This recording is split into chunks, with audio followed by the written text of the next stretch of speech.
Chapter 17. Fufu the First. Miles Hendon hurried along toward the Southwark end of the bridge, keeping a sharp lookout for the persons he sought, and hoping and expecting to overtake them presently. He was disappointed in this.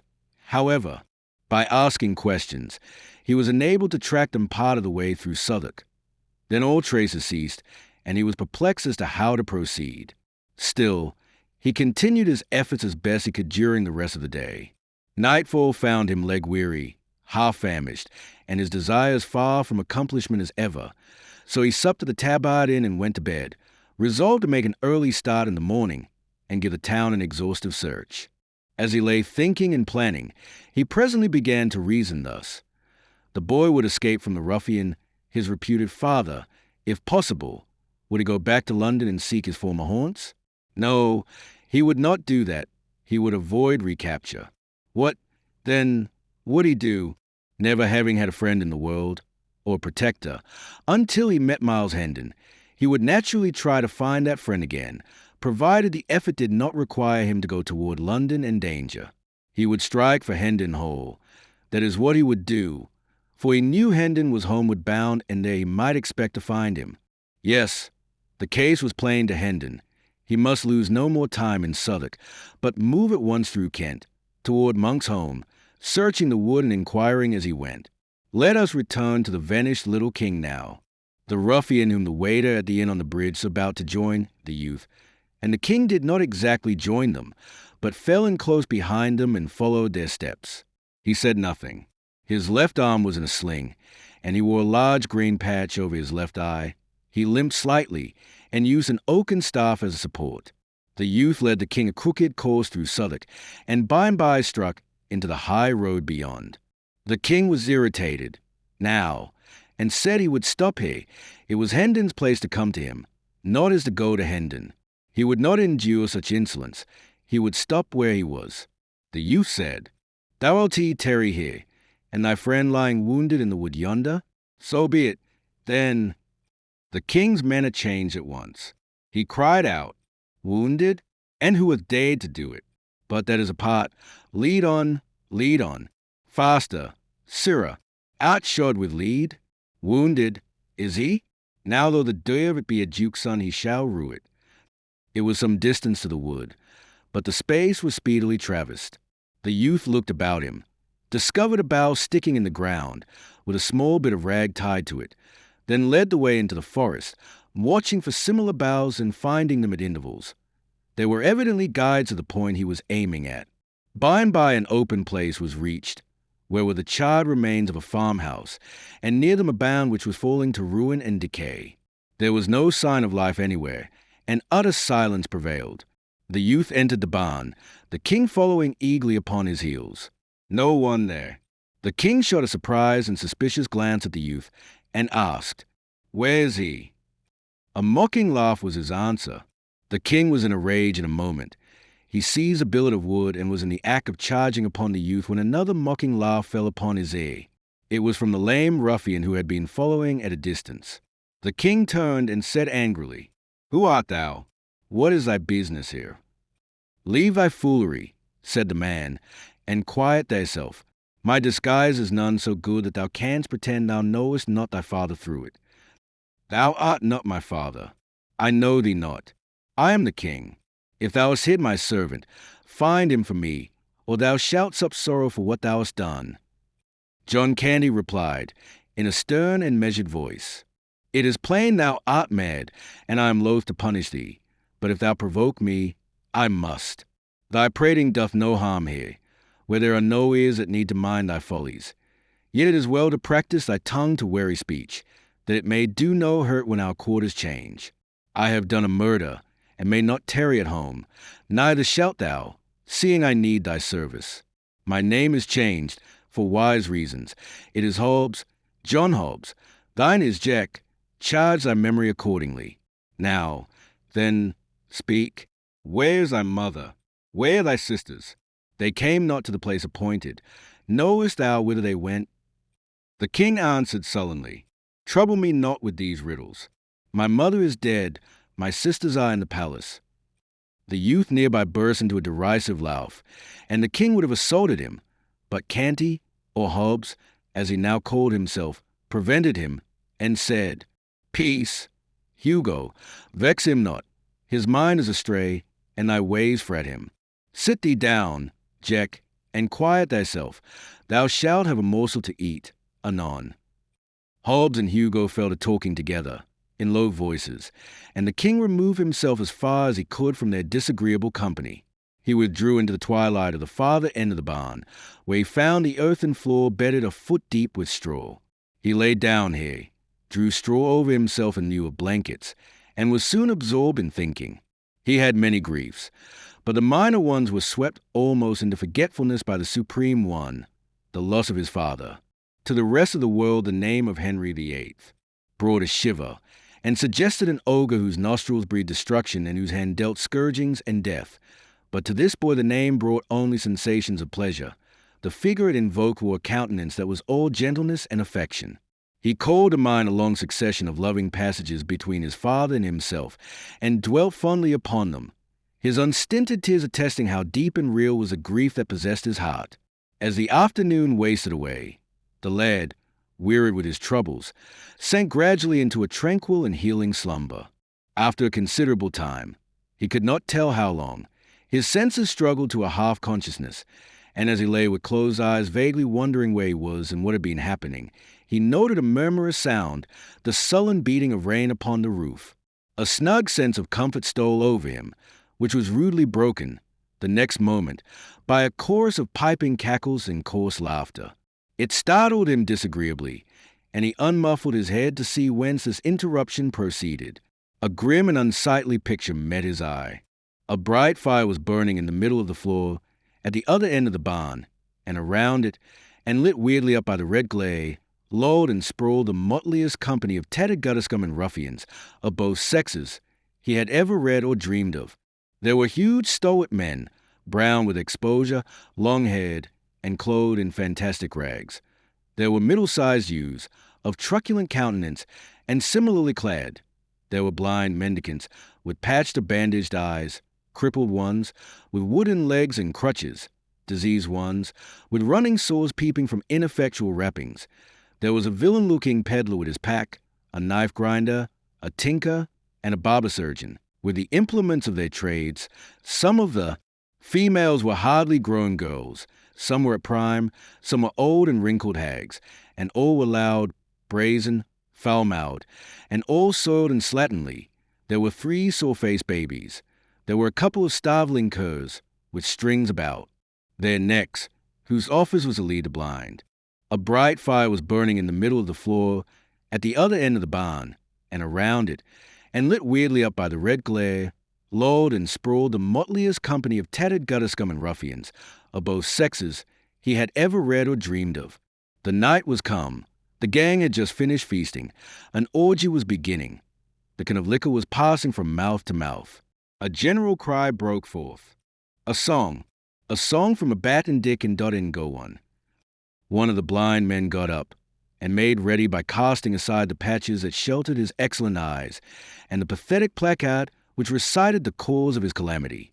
Dot and Go one disencumbered himself of his timber leg and took his place, upon sound and healthy limbs, beside his fellow rascal. Then they roared out a rollicking ditty, and were reinforced by the whole crew, at the end of each stanza, in a rousing chorus. By the time the last stanza was reached, the half-drunken enthusiasm had risen to such a pitch that everybody joined in and sang it clear through from the beginning, producing a volume of villainous sound that made the rafters quake. These were the inspiring words. Being darkmans then, bouse morden ken, the being coves bings awast, on chats the trine by Rome coves dine for his long lib at last. Binged out being morton tuer, and tuer, bing out of the Rome vile bine, and tuer the cove that cloyed your duds, upon the chats the trine, from the English rogue. London, 1665. Conversation followed, not in the thieves' dialect of the song, for that was only used in talk when unfriendly ears might be listening. In the course of it, it appeared that John Hobbes was not altogether a new recruit, but had trained in the gang at some former time. His later history was called for, and when he said he had accidentally killed a man, considerable satisfaction was expressed. When he added that the man was a priest, he was roundly applauded and had to take a drink with everybody. Old acquaintances welcomed him joyously, and new ones were proud to shake him by the hand. He was asked why he had tarried away so many months. He answered, "London is better than the country, and safer. These late years, the laws be so bitter and so diligently enforced. And I had not had that accident. I had stayed there. I had resolved to stay, and never more venture countrywards. But the accident has ended that." He inquired how many persons the gang numbered now. The ruffler, or chief, answered, 25 sturdy budgers, bulks, files, clapperdogeons, and maunders, counting the dells and doxies and other morts. Most are here, the rest are wandering eastward, along the winter lay. We follow at dawn. I do not see the wen among the honest folk about me. Where may he be? Poor lad, his diet is brimstone, now, and overhot for delicate taste. He was killed in a brawl somewhere about midsummer. I sorrow to hear that. The wen was a capable man, and brave. That was he, truly. Black Bess, his dell, is of us yet, but absent on the eastward tramp, a fine lass, of nice ways and orderly conduct, none ever seen her drunk above 4 days in the 7. She was ever strict, I remember it well, a goodly wench in worthy old commendation. Her mother was more free and less particular, a troublesome and ugly-tempered beldam, but furnished with a wit above the common. We lost her through it, her gift of palmistry and other sorts of fortune-telling, but got for her at last a witch's name and fame. The law roasted her to death at a slow fire. It did touch me to a sort of tenderness to see the gallant way she met her lot, cursing and reviling all the crowd that gaped and gazed around her, whilst the flames licked upward toward her face and catched the thin locks and crackled about her old grey head, cursing them. Why, and thou shouldest live 1,000 years, thou'dest never hear so masterful cursing. Alack, her art died with her. There be base and weakling imitations left, but no true blasphemy. The ruffler sighed. The listeners sighed in sympathy. A general depression fell upon the company for a moment. For even hardened outcasts like these are not wholly dead to sentiment, but are able to feel a fleeting sense of loss and affliction at wide intervals and under peculiarly favoring circumstances, as in cases like to this, for instance, when genius and culture depart and leave no heir. However, a deep drink all round soon restored the spirits of the mourners. Have any others of our friends fared hardly? Asked Hobbes. Some, yes, particularly newcomers, such as small husbandmen turned shiftless and hungry upon the world because their farms were taken from them to be changed to sheep ranges. They begged, and were whipped at the cart's tail, naked from the girdle up till the blood ran, then set in the stocks to be pelted. They begged again, were whipped again, and deprived of an ear, they begged a 3rd time. Poor devils, what else could they do? And were branded on the cheek with a red-hot iron, then sold for slaves. They ran away, were hunted down, and hanged. 'Tis a brief tale, and quickly told. Others of us have fared less hardly. Stand forth, Yokel, Burns, and Hodge, show your adornments. These stood up and stripped away some of their rags, exposing their backs, crisscrossed with ropey old welts left by the lash. One turned up his hair and showed the place where a lefty had once been. Another showed a brand upon his shoulder, the letter V, and a mutilated D. The third said, I am Yokel, once a farmer and prosperous, with loving wife and kids. Now am I somewhat different in estate and calling, and the wife and kids are gone. Mayhap they are in heaven, mayhap in the other place. But the kindly God be thanked, they bide no more in England. My good old blameless mother strove to unbread by nursing the sick. One of these died. The doctors knew not how. So my mother was burned for a witch. Miles my babes looked on and wailed. English law, up, all, with your cups, now all together and with a cheer. Drink to the merciful English law that delivered her from the English hell. Thank you, mates, one and all. I begged, from house to house, I and the wife, bearing with us the hungry kids, but it was crime to be hungry in England, so they stripped us and lashed us through 3 towns. Drink ye all again to the merciful English law. For its lash drank deep of my Mary's blood, and its blessed deliverance came quick. She lies there, in the potter's field, safe from all harms. And the kids, Well, whilst the law lashed me from town to town, they starved. Drink, lads, only a drop to the poor kids, that never did any creature harm. I beg again, begged, for a crust, and got the stocks and lasagne. See, here bides a stump. I beg again, and here is the stump of the other to keep me minded of it. And still I begged again, and was sold for a slave. Here on my cheek under this stain, if I washed it off, ye might see the red as the branding iron left there. A slave? Do you understand that word? An English slave, that is he that stands before ye. I have run from my master, and when I am found, the heavy curse of heaven fall on the law of the land that had commanded it. I shall hang. A ringing voice came through the murky air. Thou shalt not, and this day the end of that law is come. All turned, and saw the fantastic figure of the little king approaching hurriedly. As it emerged into the light and was clearly revealed, a general explosion of inquiries broke out. Who is it? What is it? Who art thou? Mannikin. The boy stood unconfused in the midst of all those surprised and questioning eyes, and answered with princely dignity, I am Edward, King of England. A wild burst of laughter followed, partly of derision and partly of delight in the excellence of the joke. The king was stung. He said sharply, Ye mannerless vagrants, is this your recognition of the royal boon I have promised? He said more, with angry voice and excited gesture, but it was lost in a whirlwind of laughter and mocking exclamations. John Hobbs made several attempts to make himself heard above the din, and at last succeeded, saying, Mates, he is my son, a dreamer, a fool, and stark mad. Mind him not. He thinketh he is the king. I am the king, said Edward, turning toward him, as thou shalt know to thy cost, in good time. Thou hast confessed a murder, thou shalt swing for it. Thou wilt betray me, thou, and I get my hands upon thee. Tut, tut, said the burly ruffler, interposing in time to save the king, and emphasizing the service by knocking Hobbs down with his fist. Us respect for neither kings nor rufflers? And thou insult my presence so again, I'll hang thee up myself. Then he said to his majesty, Thou must make no threats against thy mates, lad, and thou must guard thy tongue from saying evil of them elsewhere.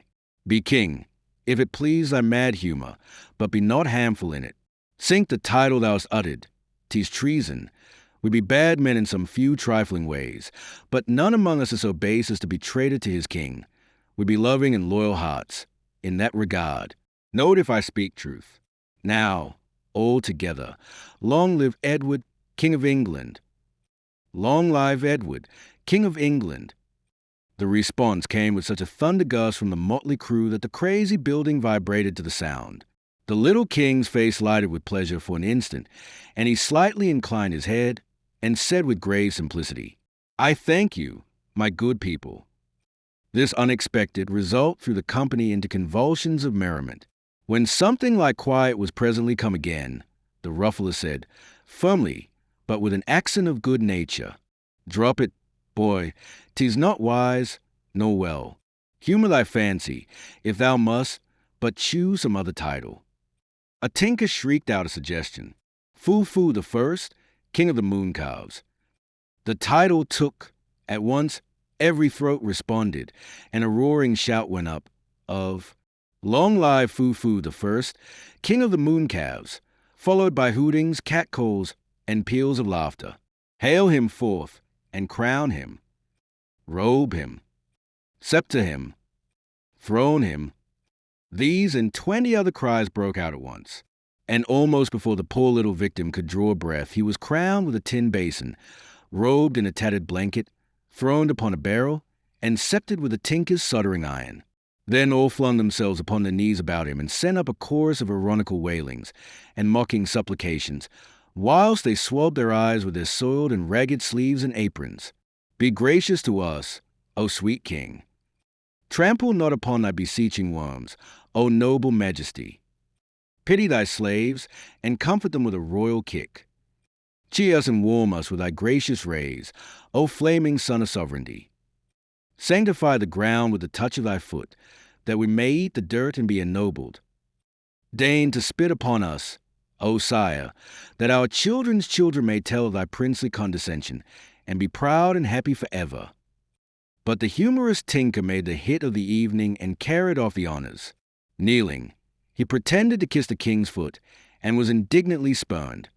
Whereupon he went about begging for a rag to paste over the place upon his face which had been touched by the foot, saying it must be preserved from contact with the vulgar A, and that he should make his fortune by going on the highway and exposing it to view at the rate of 100 shillings a sight. He made himself so killingly funny that he was the envy and admiration of the whole mangy rabble. Tears of shame and indignation stood in the little monarch's eyes, and the thought in his heart was, had I offered them a deep wrong they could not be more cruel, yet have I proffered naught but to do them a kindness, and it is thus they use me for it. Chapter 18. The Prince with the Tramps. The troop of vagabonds turned out at early dawn, and set forward on their march. There was a lowering sky overhead, sloppy ground underfoot, and a winter chill in the air. All gaiety was gone from the company. Some were sullen and silent, some were irritable and petulant, none were gentle-humored, all were thirsty. The ruffler put Jack in Hugo's charge, with some brief instructions, and commanded Tom Canty to keep away from him and let him alone. He also warned Hugo not to be too rough with the lad. After a while the weather grew milder, and the clouds lifted somewhat. The troop ceased to shiver, and their spirits began to improve. They grew more and more cheerful, and finally began to chaff each other and insult passengers along the highway. This showed that they were awaking to an appreciation of life and its joys once more. The dread in which their sort was held was apparent in the fact that everybody gave them the road, and took their ribald insolences meekly, without venturing to talk back. They snatched linen from the hedges, occasionally in full view of the owners, who made no protest, but only seemed grateful that they did not take the hedges, too.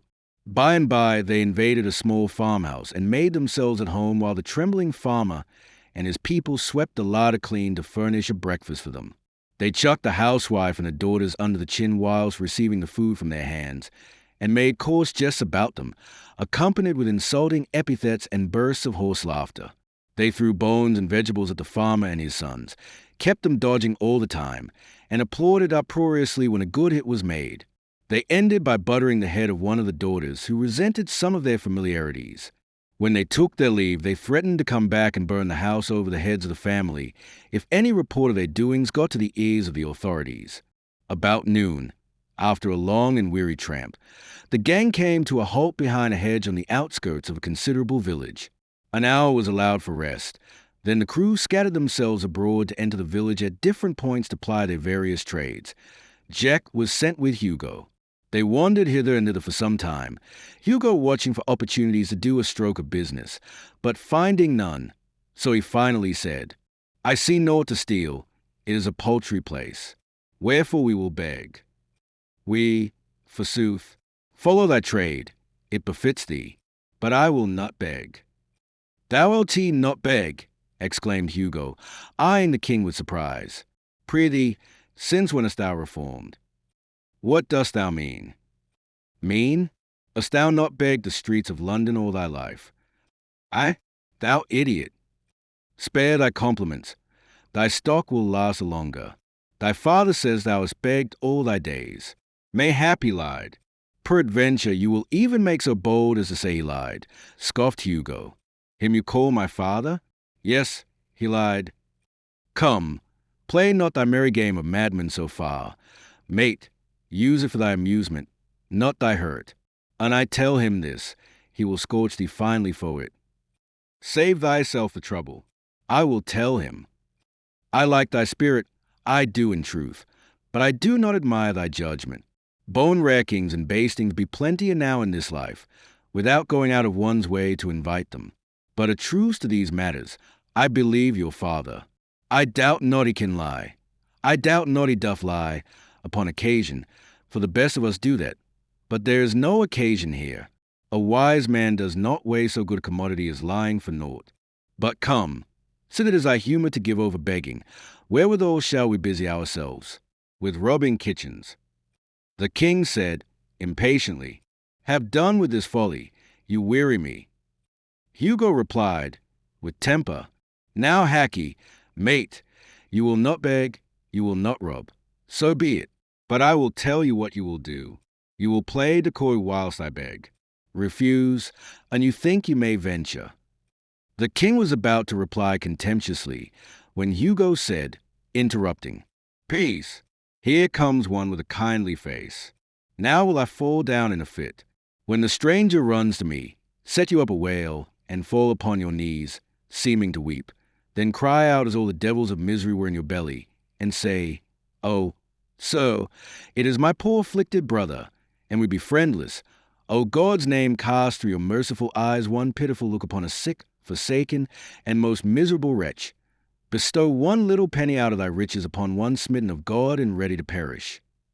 And mind you, keep you on wailing, and abate not till we bilk him of his penny, else shall you rue it. Then immediately Hugo began to moan, and groan, and roll his eyes, and reel and totter about, and when the stranger was close at hand, down he sprawled before him, with a shriek, and began to writhe and wallow in the dirt, in seeming agony. Oh, oh, D, cried the benevolent stranger. Oh, poor soul, how he does suffer. There, let me help thee up.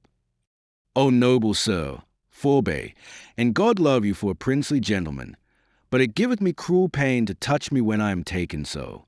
My brother there will tell your worship how I am racked with anguish when these fits be upon me. A penny, dear sir, a penny, to buy a little food, then leave me to my sorrows. A penny? Thou shalt have 3, thou hapless creature. And he fumbled in his pocket with nervous haste and got them out. They, poor lad, take them and most welcome. Now come hither, my boy, and help me carry thy stricken brother to yon house. Way. I am not his brother, said the king, interrupting. What? Not his brother? Oh, hear him, groaned Hugo, then privately ground his teeth. He denies his own brother, and he with one foot in the grave. Boy, thou art indeed hard of heart, if this is thy brother. For shame, and he scarce able to move hand or foot. If he is not thy brother, who is he, then? A beggar and a thief. He has got your money and has picked your pocket likewise. And thou wouldest do a healing miracle, lay thy staff over his shoulders, and trust Providence for the rest. But Hugo did not tarry for the miracle. In a moment he was up and off like the wind, the gentleman following after and raising the hue and cry lustily as he went. The king, breathing deep gratitude to heaven for his own release, fled in the opposite direction, and did not slacken his pace until he was out of harm's reach. He took the first road that offered, and soon put the village behind him. He hurried along, as briskly as he could, during several hours, keeping a nervous watch over his shoulder for pursuit. But his fears left him at last, and a grateful sense of security took their place. He recognized, now, that he was hungry and also very tired. So he halted at a farmhouse, but when he was about to speak, he was cut short and driven rudely away. His clothes were against him. He wandered on, wounded and indignant, and was resolved to put himself in the way of like treatment no more. But hunger is pride's master. So, as the evening drew near, he made an attempt at another farmhouse, but he fared worse than before. For he was called hard names and was promised arrest as a vagrant except he moved on promptly. The night came on, chilly and overcast, and still the footsore monarch labored slowly on. He was obliged to keep moving, for every time he sat down to rest he was soon penetrated to the bone with the cold. All his sensations and experiences, as he moved through the solemn gloom and the empty vastness of the night, were new and strange to him. At intervals he heard voices approach, pass by, and fade into silence, and as he saw nothing more of the bodies that belonged to than a sort of formless drifting blur, there was something spectral and uncanny about it all that made him shudder. Occasionally he caught the twinkle of a light, always far away, apparently, almost in another world. If he heard the tinkle of a sheep's bell, it was vague, distant, indistinct. The muffled lowing of the herds floated to him on the night wind in vanishing cadences, a mournful sound. Now and then came the complaining howl of a dog over viewless expanses of field and forest. All sounds were remote. They made the little king feel that all life and activity were far removed from him, and that he stood solitary, companionless, in the center of a measureless solitude. He stumbled along through the gruesome fascinations of this new experience, startled occasionally by the soft rustling of the dry leaves overhead, so like human whispers they seemed to sound. And by he came suddenly upon the freckled light of a tin lantern near at hand. He stepped back into the shadows and waited. The lantern stood by the open door of a barn. The king waited some time. There was no sound and nobody stirring. He got so cold, standing still, and the hospitable barn looked so enticing, that at last he resolved to risk everything and enter. He started swiftly and stealthily, and just as he was crossing the threshold he heard voices behind him. He darted behind a cask within the barn and stooped down. 2 farm laborers came in, bringing the lantern with them, and fell to work, talking meanwhile, whilst they moved about with the light. The king made good use of his eyes and took the bearings of what seemed to be a good-sized stall at the further end of the place, purposing to grope his way to it when he should be left to himself. He also noted the position of a pile of horse blankets, midway of the route, with the intent to levy upon them for the service of the crown of England for one night. By and by the men finished and went away, fastening the door behind them and taking the lantern with them. The shivering king made for the blankets, with as good speed as the darkness would allow, gathered them up, and then groped his way safely to the stall. Of 2 of the blankets he made a bed, then covered himself with the remaining 2. He was a glad monarch, now, though the blankets were old and thin and not quite warm enough, and besides gave out a pungent horsey odor that was almost suffocatingly powerful. Although the king was hungry and chilly, he was also so tired and so drowsy that these latter influences soon began to get the advantage of the former, and he presently dozed off into a state of semi-consciousness. Then, just as he was on the point of losing himself wholly, he distinctly felt something touch him. He was broad awake in a moment and gasping for breath. The cold horror of that mysterious touch in the dark almost made his heart stand still. He lay motionless and listened, scarcely breathing. But nothing stirred, and there was no sound. He continued to listen and wait during what seemed a long time, but still nothing stirred, and there was no sound. So he began to drop into a drowse once more, at last, and all at once he felt that mysterious touch again. It was a grisly thing, this light touch from this noiseless and invisible presence. It made the boy sick with ghostly fears. What should he do? That was the question, but he did not know how to answer it. Should he leave these reasonably comfortable quarters and fly from this inscrutable horror? But fly whither? He could not get out of the barn, and the idea of scurrying blindly hither and thither in the dark, within the captivity of the 4 walls, with this phantom gliding after him, and visiting him with that soft hideous touch upon cheek or shoulder at every tone, was intolerable. But to stay where he was, and endure this living death all night, was that better? No. What, then, was there left to do? There was but one course. He knew it well. He must put out his hand and find that thing. It was easy to think this, but it was hard to brace himself up to try it. 3 times he stretched his hand a little way out into the dark, gingerly, and snatched it suddenly back, with a gasp, not because it had encountered anything, but because he had felt so sure it was just going to. But the 4th time, he groped a little further, and his hand lightly swept against something soft and warm. This petrified him, nearly, with fright. His mind was in such a state that he could imagine the thing to be nothing else than a corpse, newly dead and still warm. He thought he would rather die than touch it again. But he thought this false thought because he did not know the immortal strength of human curiosity. In no long time his hand was tremblingly groping again, against his judgment, and without his consent, but groping persistently on, just the same. It encountered a bunch of long hay. He shuddered, but followed up the hay and found what seemed to be a warm rope. Followed up the rope and found an innocent calf, for the rope was not a rope at all, but the calf's tail. The king was cordially ashamed of himself for having gotten all that fright and misery out of so paltry a matter as a slumbering calf, but he need not have felt so about it. For it was not the calf that frightened him, but a dreadful non-existent something which the calf stood for, and any other boy, in those old superstitious times, would have acted and suffered just as he had done. The king was not only delighted to find that the creature was only a calf, but delighted to have the calf's company, for he had been feeling so lonesome and friendless that the company and comradeship of even this humble animal were welcome. And he had been so buffeted, so rudely entreated by his own kind, that it was a real comfort to him to feel that he was at last in the society of a fellow creature that had at least a soft heart and a gentle spirit, whatever loftier attributes might be lacking. So he resolved to waive rank and make friends with the calf, while stroking its sleek warm back, for it lay near him and within easy reach. It occurred to him that this calf might be utilized in more ways than one, whereupon he rearranged his bed, spreading it down close to the calf. Then he cuddled himself up to the calf's back, drew the covers up over himself and his friend, and in a minute or two was as warm and comfortable as he had ever been in the downy couches of the regal palace of Westminster. Pleasant thoughts came at once. Life took on a cheerfuller seeming. He was free of the bonds of servitude and crime, free of the companionship of base and brutal outlaws. He was warm. He was sheltered.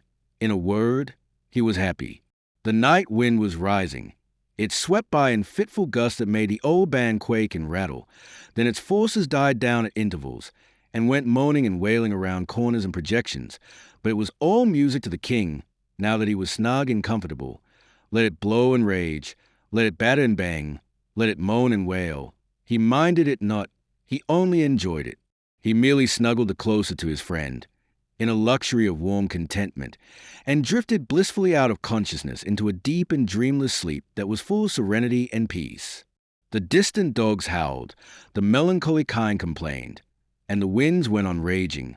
Miles furious sheets of rain drove along the roof, but the majesty of England slept on, undisturbed, and the calf did the same, it being a simple creature, and not easily troubled by storms or embarrassed by sleeping with a king. Chapter 19. The Prince with the Peasants. When the king awoke in the early morning, he found that a wet but thoughtful rat had crept into the place during the night and made a cozy bed for itself in his bosom. Being disturbed now, it scampered away. The boy smiled and said, "Poor fool, why so fearful? I am as forlorn as thou. 'Twould be a sham in me to hurt the helpless, who am myself so helpless. Moreover, I owe you thanks for a good omen. For when a king has fallen so low that the very rats do make a bed of him, it surely meaneth that his fortunes be upon the turn, since it is plain he can no lower go." He got up and stepped out of the stall, and just then he heard the sound of children's voices. The barn door opened and a couple of little girls came in. As soon as they saw him, their talking and laughing ceased, and they stopped and stood still, gazing at him with strong curiosity. They presently began to whisper together. Then they approached nearer and stopped again to gaze and whisper. By and by they gathered courage and began to discuss him aloud. One said, "Here the comely face." The other added, "And pretty hay. But is ill-clothed enow, and how starved he looketh." They came still nearer, sidling shyly around and about him, examining him minutely from all points, as if he was some strange new kind of animal, but warily and watchfully the while, as if they half feared he might be a sort of animal that would bite, upon occasion. Finally they halted before him, holding each other's hands of protection, and took a good satisfying stare with their innocent eyes. Then one of them plucked up all her courage and inquired with honest directness, "Who art thou, boy?" "I am the king," was the grave answer. The children gave a little start, and their eyes spread themselves wide open and remained so during a speechless half-minute. Then curiosity broke the silence. "The king? What king?" "The King of England."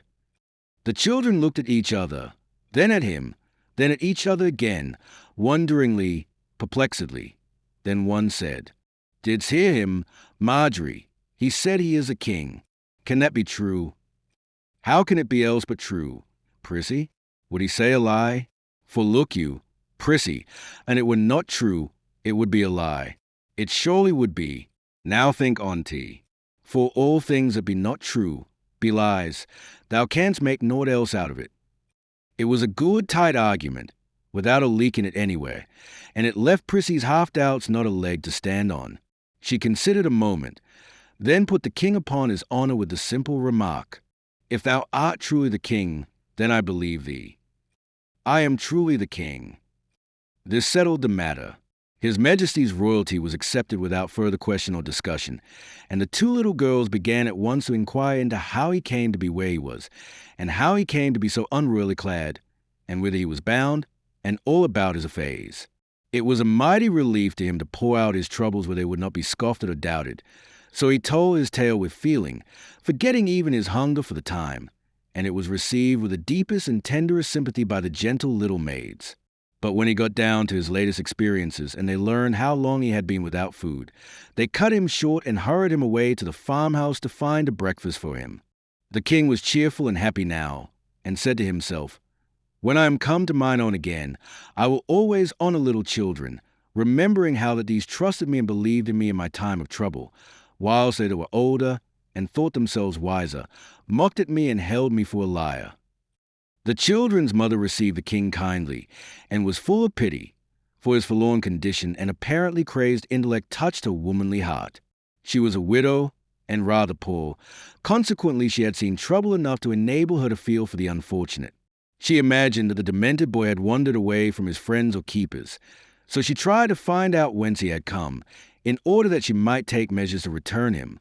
But all her references in neighboring towns and villages, and all her inquiries in the same line went for nothing. The boy's face, and his answers, too, showed that the things she was talking of were not familiar to him. He spoke earnestly and simply about court matters, and broke down, more than once, when speaking of the late king his father, but whenever the conversation changed the baser topics, he lost interest and became silent. The woman was mightily puzzled, but she did not give up. As she proceeded with her cooking, she set herself to contriving devices to surprise the boy into betraying his real secret. She talked about cattle. He showed no concern. Then about sheep. The same result. So a guess that he had been a shepherd boy was an error. She talked about mills, and about weavers, tinkers, smiths, trades and tradesmen of all sorts, and about bedlam and jails and charitable retreats. But no matter, she was baffled at all points. Not altogether, either, for she argued that she had narrowed the thing down to domestic service. Yes, she was sure she was on the right track. Now, he must have been a house servant. So she led up to that. But the result was discouraging. The subject of sweeping appeared to weary him. Fire building failed to stir him. Scrubbing and scouring awoke no enthusiasm. The good wife touched, with a perishing hope, and rather as a matter of form, upon the subject of cooking. To her surprise and a vast delight, the king's face lighted at once. Ah! She had hunted him down at last, she thought, and she was right proud, too, of the devious shrewdness and tact which had accomplished it. Her tired tongue got a chance to rest, now. For the king's, inspired by gnawing hunger and the fragrant smells that came from the sputtering pots and pans, turned itself loose and delivered itself up to such an eloquent dissertation upon certain toothsome dishes, that within 3 minutes the woman said to herself, "Of a truth I was right. He had holpen in a kitchen." Then he broadened his bill of fare, and discussed it with such appreciation and animation, that the good wife said to herself, "Good leck, how can he know so many dishes, and so fine ones withal? For these belong only upon the tables of the rich and great. Ah, now I see.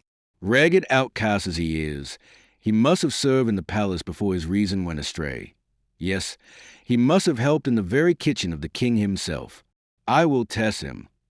Full of eagerness to prove her sagacity, she told the king to mind the cooking a moment, hinting that he might manufacture and add a dish or two, if he chose. Then she went out of the room and gave her children a sign to follow after. The king muttered. Another English king had a commission like to this, in a bygone time. It is nothing against my dignity to undertake an office which the great Alfred stooped to assume, but I will try to better serve my trust than he, for he let the cakes burn. The intent was good, but the performance was not answerable to it, for this king, like the other one, soon fell into deep thinkings concerning his vast affairs, and the same calamity resulted. The cookery got burned. The woman returned in time to save the breakfast from entire destruction, and she promptly brought the king out of his dreams with a brisk and cordial tongue-lashing. Then, seeing how troubled he was over his violated trust, she softened at once, and was all goodness and gentleness toward him. The boy made a hearty and satisfying meal, and was greatly refreshed and gladdened by it. It was a meal which was distinguished by this curious feature, that rank was waived on both sides. Yet neither recipient of the favor was aware that it had been extended. The good wife had intended to feed this young tramp with broken victuals in a corner, like any other tramp or like a dog. But she was so remorseful for the scolding she had given him that she did what she could to atone for it by allowing him to sit at the family table and eat with his betters on ostensible terms of equality with them. And the king, on his side, was so remorseful for having broken his trust, after the family had been so kind to him, that he forced himself to atone for it by humbling himself to the family level, instead of requiring the woman and her children to stand and wait upon him, while he occupied their table in the solitary state due to his birth and dignity. It does us all good to unbend sometimes. This good woman was made happy all the day long by the applauses which she got out of herself for a magnanimous condescension to a tramp, and the king was just as self-complacent over his gracious humility toward a humble peasant woman. When breakfast was over, the housewife told the king to wash up the dishes. This command was a staggerer for a moment, and the king came near rebelling. But then he said to himself, Alfred the Great watched the cakes. Doubtless he would have washed the dishes too, therefore will I essay it. He made a sufficiently poor job of it, and to his surprise too, for the cleaning of wooden spoons and trenchers had seemed an easy thing to do. It was a tedious and troublesome piece of work, but he finished it at last. He was becoming impatient to get away on his journey now. However, he was not to lose his thrifty dame's society so easily. She furnished him some little odds and ends of employment, which he got through with after a fair fashion and with some credit. Then she set him and the little girls a paring some winter apples, but he was so awkward at this service that she retired him from it, and gave him a butcher knife to grind. Afterward she kept him carding wool until he began to think he had laid the good King Alfred about far enough in the shade for the present in the matter of showy menial heroisms that would read picturesquely in storybooks and histories, and so he was half-minded to resign. And when, just after the noonday dinner, the good wife gave him a basket of kittens to drown, he did resign. At least he was just going to resign, for he felt that he must draw the line somewhere, and it seemed to him that to draw it at kitten drowning was about the right thing, when there was an interruption. The interruption was John Canty, with a peddler's pack on his back, and Hugo. The king discovered these rascals approaching the front gate before they had had a chance to see him. So he said nothing about drawing the line, but took up his basket of kittens and stepped quietly out the back way, without a word. He left the creatures in an outhouse, and hurried on, into a narrow lane at the rear. Chapter 20. The Prince and the Hermit. The high hedge hid him from the house, now, and so, under the impulse of a deadly fright, he let out all his forces and sped toward a wood in the distance. He never looked back until he had almost gained the shelter of the forest. Then he turned and descried two figures in the distance. That was sufficient. He did not wait to scan them critically, but hurried on, and never abated his pace till he was far within the twilight depths of the wood. Then he stopped, being persuaded that he was now tolerably safe. He listened intently, but the stillness was profound and solemn, awful, even, and depressing to the spirits. At wide intervals his straining ear did detect sounds, but they were so remote and hollow and mysterious that they seemed not to be real sounds, but only the moaning and complaining ghosts of departed ones. So the sounds were yet more dreary than the silence which they interrupted.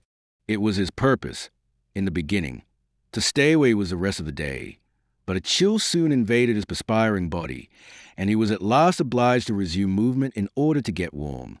He struck straight through the forest, hoping to pierce to a road presently, but he was disappointed in this.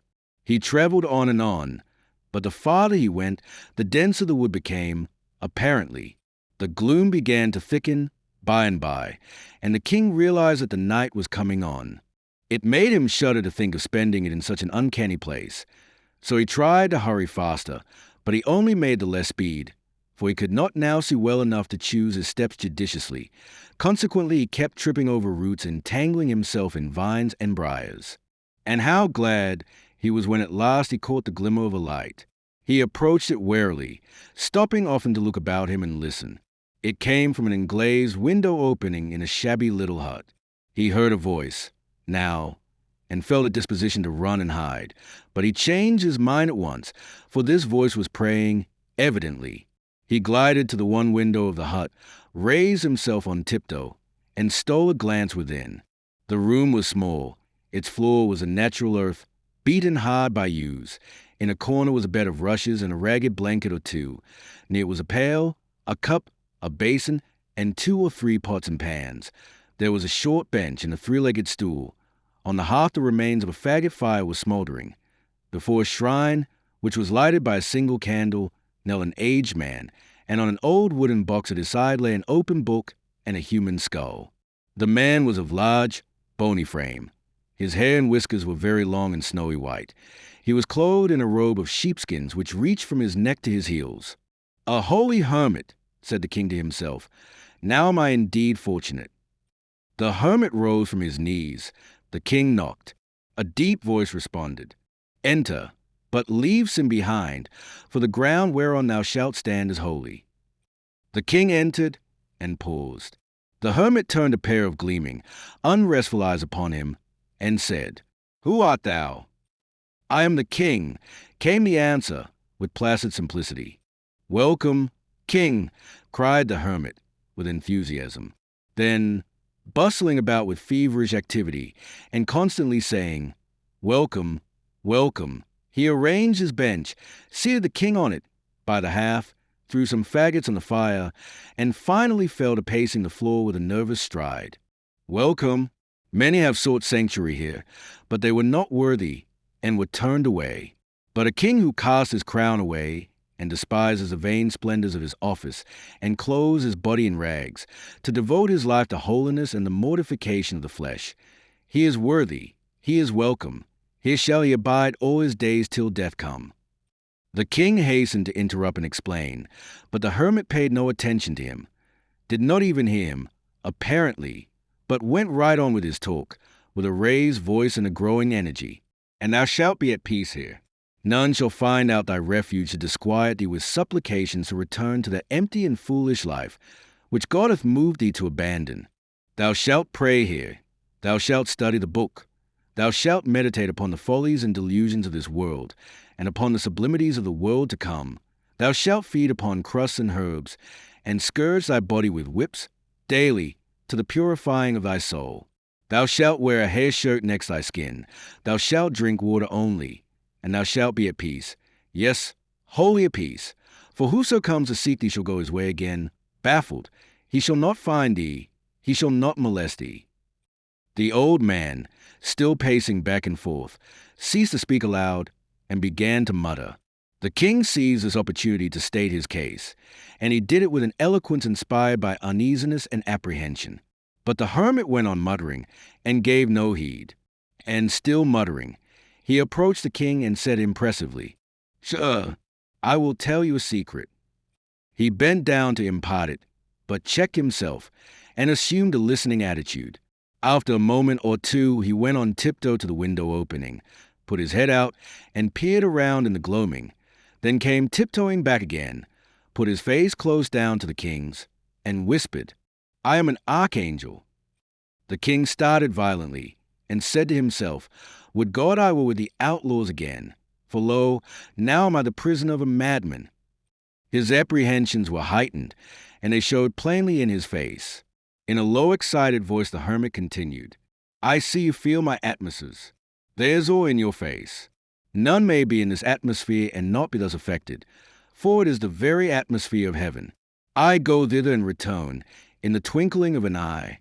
I was made an archangel on this very spot. It is 5 years ago, by angels sent from heaven to confer that awful dignity. Their presence filled this place with an intolerable brightness. And they knelt to me, king. Yes, they knelt to me, for I was greater than they. I have walked in the courts of heaven, and held speech with the patriarchs. Touch my hand, be not afraid, touch it. Now thou hast touched the hand which has been clasped by Abraham and Isaac and Jacob. For I have walked in the golden courts.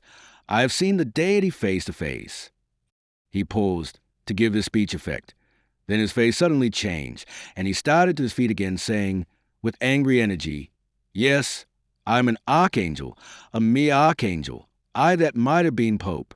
It is verily true. I was told it from heaven in a dream 20 years ago. Yes, I was to be pope, and I should have been pope, for heaven had said it. But the king dissolved my religious house, and I, poor obscure unfriended monk, was cast homeless upon the world, robbed of my mighty destiny. He began to mumble again, and beat his forehead in futile rage with his fist, now and then articulating a venomous curse, and now and then a pathetic "Wherefore I am naught but an archangel, I that should have been pope." So he went on. For an hour, Miles the poor little king sat and suffered. Then all at once the old man's frenzy departed, and he became all gentleness. His voice softened. He came down out of his clouds, and fell to prattling along so simply and so humanly, that he soon won the king's heart completely. The old devotee moved the boy nearer to the fire and made him comfortable, doctored his small bruises and abrasions with a deft and tender hand, and then set about preparing and cooking a supper, chatting pleasantly all the time, and occasionally stroking the lad's cheek or patting his head, in such a gently caressing way that in a little while all the fear and repulsion inspired by the archangel would change to reverence and affection for the man. This happy state of things continued while the two ate the supper. Then, after prayer before the shrine, the hermit put the boy to bed, in a small adjoining room, tucking him in as snugly and lovingly as a mother might, and so, with a parting caress, left him and sat down by the fire, and began to poke brands about in an absent and aimless way. Presently he paused, then tapped his forehead several times with his fingers, as if trying to recall some thought which had escaped from his mind. Apparently he was unsuccessful. Now he started quickly up and entered his guest's room, and said, "Thou art king." "Yes," was the response, drowsily uttered. "What king?" "Of England." "Of England? Then Henry is gone." "Alack, it is so. I am his son." A black frown settled down upon the hermit's face, and he clenched his bony hands with vindictive energy. He stood a few moments, breathing fast and swallowing repeatedly, then said in a husky voice, "Dost know it was you that turned us out into the world houseless and homeless?" There was no response. The old man bent down and scanned the boy's reposeful face and listened to his placid breathing. "He sleeps soundly," and the frown vanished away and gave place to an expression of evil satisfaction. A smile flitted across the dreaming boy's features. The hermit muttered, "So, his heart is happy," and he turned away. He went stealthily about the place, seeking here and there for something, now and then halting to listen, now and then jerking his head around and casting a quick glance toward the bed, and always muttering, always mumbling to himself. At last he found what he seemed to want, a rusty old butcher knife and a whetstone. Then he crept to his place by the fire, set himself down, and began to wet the knife softly on the stone, still muttering, mumbling, ejaculating. The wind sighed around the lonely place. The mysterious voices of the night floated by out of the distances. The shining eyes of venturesome mice and rats peered out at the old man from cracks and coverts, but he went on with his work, rapt, absorbed, and noted none of these things. At long intervals he drew his thumb along the edge of his knife and nodded his head with satisfaction. "It grows sharper," he said. "Yes, it grows sharper." He took no note of the flight of time, but worked tranquilly on, entertaining himself with his thoughts, which broke out occasionally in articulate speech. "His father wrought us evil. He destroyed us, and is gone down into the eternal fires. Yes, down into the eternal fires. He escaped us, but it was God's will. Yes, it was God's will. We must not repine. But he hath not escaped the fires. No, he hath not escaped the fires, the consuming, unpitying, remorseless fires, and they are everlasting." And so he wrought, and still wrought, mumbling, chuckling a low, rasping chuckle at times, and at times breaking again into words. It was his father that did it all. I am but an archangel, but for him I should be pope. The king stirred. The hermit sprang noiselessly to the bedside, and went down upon his knees, bending over the prostrate form with his knife uplifted. The boy stirred again. His eyes came open for an instant, but there was no speculation in them. They saw nothing. The next moment his tranquil breathing showed that his sleep was sound once more. The hermit watched and listened, for a time, keeping his position and scarcely breathing. Then he slowly lowered his arms, and presently crept away, saying, "It is long past midnight. It is not best that he should cry out, lest by accident someone be passing. He glided about his hovel, gathering a rag here, a thong there, and another one yonder. Then he returned, and by careful and gentle handling he managed to tie the king's ankles together without waking him. Next he essayed to tie the wrists. He made several attempts to cross them, but the boy always drew one hand or the other away, just as the cord was ready to be applied. But at last, when the archangel was almost ready to despair, the boy crossed his hands himself, and the next moment they were bound. Now a bandage was passed under the sleeper's chin and brought up over his head and tied fast, and so softly, so gradually, and so deftly were the knots drawn together and compacted, that the boy slept peacefully through it all without stirring. Chapter 21. Hendon to the rescue. The old man glided away, stooping, stealthy, cat-like, and brought the low bench. He seated himself upon it, half his body in the dim and flickering light, and the other half in shadow, and so, with his craving eyes bent upon the slumbering boy, he kept his patient vigil there, heedless of the drift of time, and softly whetted his knife, and mumbled and chuckled, and in aspect and attitude he resembled nothing so much as a grisly, monstrous spider, gloating over some hapless insect that lay bound and helpless in his web. After a long while, the old man, who was still gazing, yet not seeing, his mind having settled into a dreamy abstraction, observed, on a sudden, that the boy's eyes were open, wide open and staring up in frozen horror at the knife. The smile of a gratified devil crept over the old man's face, and he said, without changing his attitude or his occupation, "Son of Henry VIII, as thou prayed."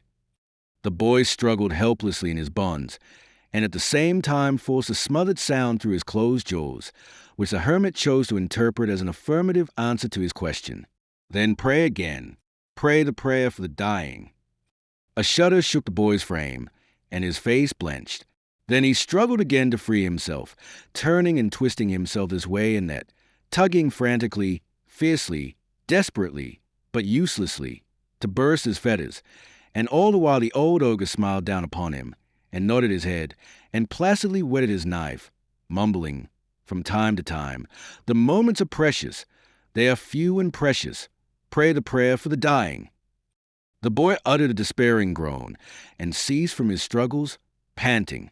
The tears came, then, and trickled, one after the other, down his face, but this piteous sight wrought no softening effect upon the savage old man. The dawn was coming now. The hermit observed it, and spoke up sharply, with a touch of nervous apprehension in his voice. "I may not indulge this ecstasy longer. The night is already gone. It seems but a moment, only a moment, would it had endured a year. See to the church's spoiler, close thy perishing eyes, and thou fearest to look upon." The rest was lost in inarticulate mutterings. The old man sank upon his knees, his knife in his hand, and bent himself over the moaning boy.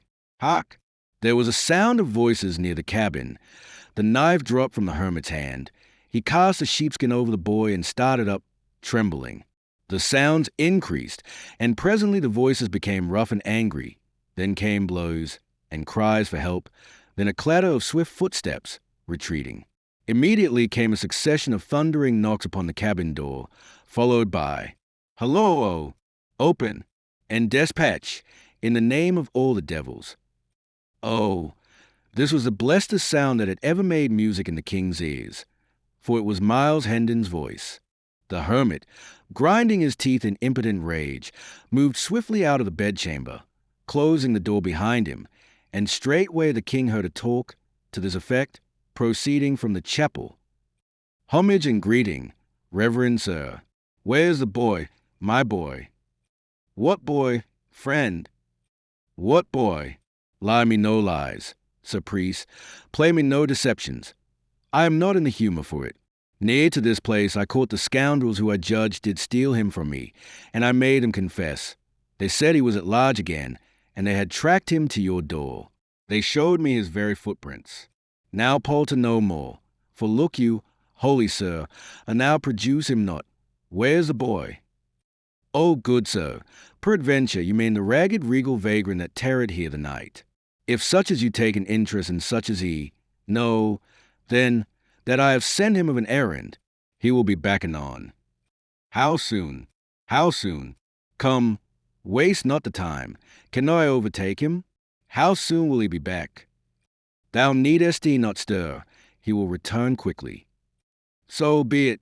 Then I will try to wait. But stop, you sent him of an errand.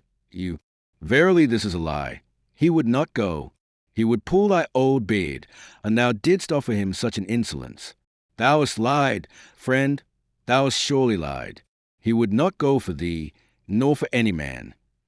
For any man? No, haply not. But I am not a man. What? Now, O God's name, what art thou?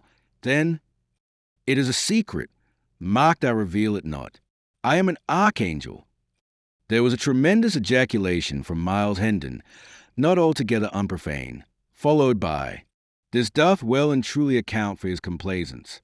Right well I knew he would budge nor hand nor foot in the menial service of any mortal. But, Lord, even a king must obey when an archangel gives a word or command. Let me, sure, what noise was that?" All this while the little king had been yonder, alternately quaking with terror and trembling with hope, and all the while, too, he had thrown all the strength he could into his anguished moanings, constantly expecting them to reach Hendon's ear, but always realizing, with bitterness, that they failed, or at least made no impression.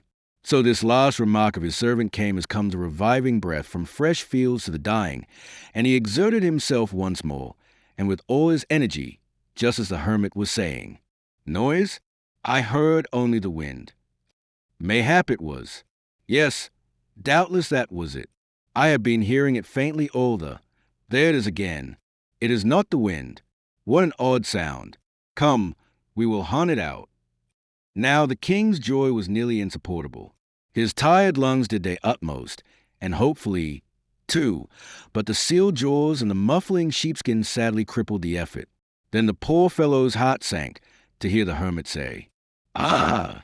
It came from without, I think from the copse yonder. Come, I will lead the way." The king heard the two pass out, talking, heard their footsteps die quickly away.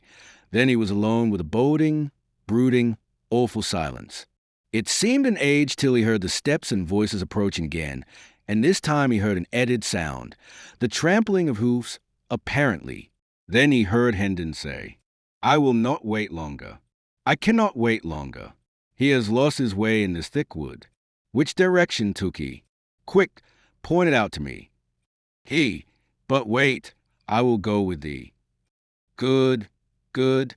Why, truly thou art better than thy looks. Marry, I do not think there's not another archangel with so right a heart as thine.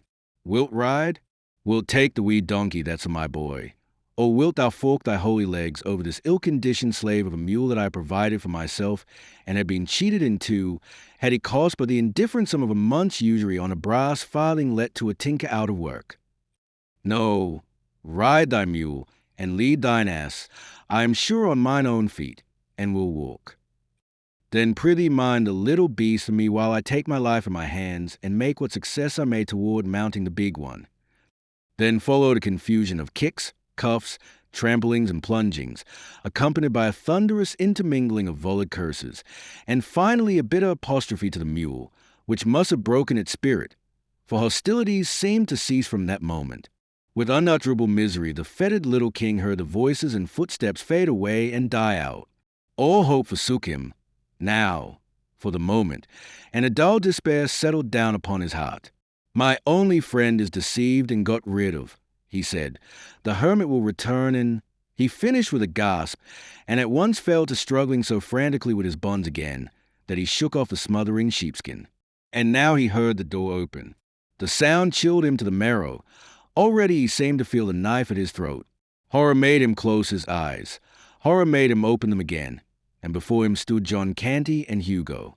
He would have said, "Thank God," if his jaws had been free. A moment or two later his limbs were at liberty, and his captors, each gripping him by an arm, were hurrying him with all speed through the forest. Chapter 22. A victim of treachery. Once more King Fufu I was roving with the tramps and outlaws, but for their coarse jests and dull-witted railleries, and sometimes a victim of small spitefulness at the hands of Canty and Hugo when the ruffler's back was turned. None but Canty and Hugo really disliked him. Some of the others liked him, and all admired his pluck and spirit. During 2 or 3 days, Hugo, in whose ward and charge the king was, did what he covertly could to make the boy uncomfortable, and at night, during the customary orgies, he amused the company by putting small indignities upon him, always as if by accident. Twice he stepped upon the king's toes, accidentally, and the king, as became his royalty, was contemptuously unconscious of it and indifferent to it. But the third time Hugo entertained himself in that way, the king felled him to the ground with a cudgel, to the prodigious delight of the tribe. Hugo, consumed with anger and shame, sprang up, seized a cudgel, and came at his small adversary in a fury. Instantly a ring was formed around the gladiators, and the betting and cheering began. But poor Hugo stood no chance whatever.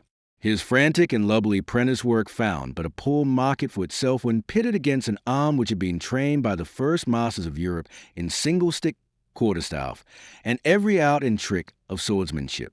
The little king stood, alert but at graceful ease, and caught and turned aside the thick rain of blows with a facility and precision which set the motley onlookers wild with admiration, and every now and then, when his practised eye detected an opening, and a lightning-swift rap upon Hugo's head followed as a result, the storm of cheers and laughter that swept the place was something wonderful to hear. At the end of 15 minutes, Hugo, all battered, bruised, and the target for a pitiless bombardment of ridicule, slunk from the field, and the unscathed hero of the fight was seized and borne aloft upon the shoulders of the joyous rebel to the place of honor beside the ruffler, where with vast ceremony he was crowned king of the gamecocks, his meaner title being at the same time solemnly cancelled and annulled, and a decree of banishment from the gang pronounced against any who should thenceforth utter it. All attempts to make the king serviceable to the troop had failed. He had stubbornly refused to act. Moreover, he was always trying to escape. He had been thrust into an unwatched kitchen the first day of his return. He not only came forth empty-handed, but tried to rouse the housemates. He was sent out with a tinker to help him at his work. He would not work. Moreover, he threatened the tinker with his own soldering iron. And finally both Hugo and the tinker found their hands full with the mere matter of keeping his from getting away. He delivered the thunders of his royalty upon the heads of all who hampered his liberties or tried to force him to service. He was sent out, in Hugo's charge, in company with a slatternly woman and a diseased baby, to beg, but the result was not encouraging. He declined to plead for the mendicants or be a party to their cause in any way. Thus several days went by, and the miseries of this tramping life, and the weariness and sordidness and meanness and vulgarity of it, became gradually and steadily so intolerable to the captive that he began at last to feel that his release from a hermit's knife must prove only a temporary respite from death, at best. But at night, in his dreams, these things were forgotten, and he was on his throne and master again. This, of course, intensified the sufferings of the awakening. So the mortifications of each succeeding morning of the few that passed between his return to bondage and the combat with Hugo grew bitterer and harder to bear. The morning after that combat, Hugo got up with a heart filled with vengeful purposes against the king. He had 2 plans, in particular. One was to inflict upon the lad what would be, to his proud spirit and imagined royalty, a peculiar humiliation. And if he failed to accomplish this, his other plan was to put a crime of some kind upon the king, and then betray him into the implacable clutches of the law. In pursuance of the first plan, he purposed to put a climb upon the king's leg, rightly judging that it would mortify him to the last and perfect degree.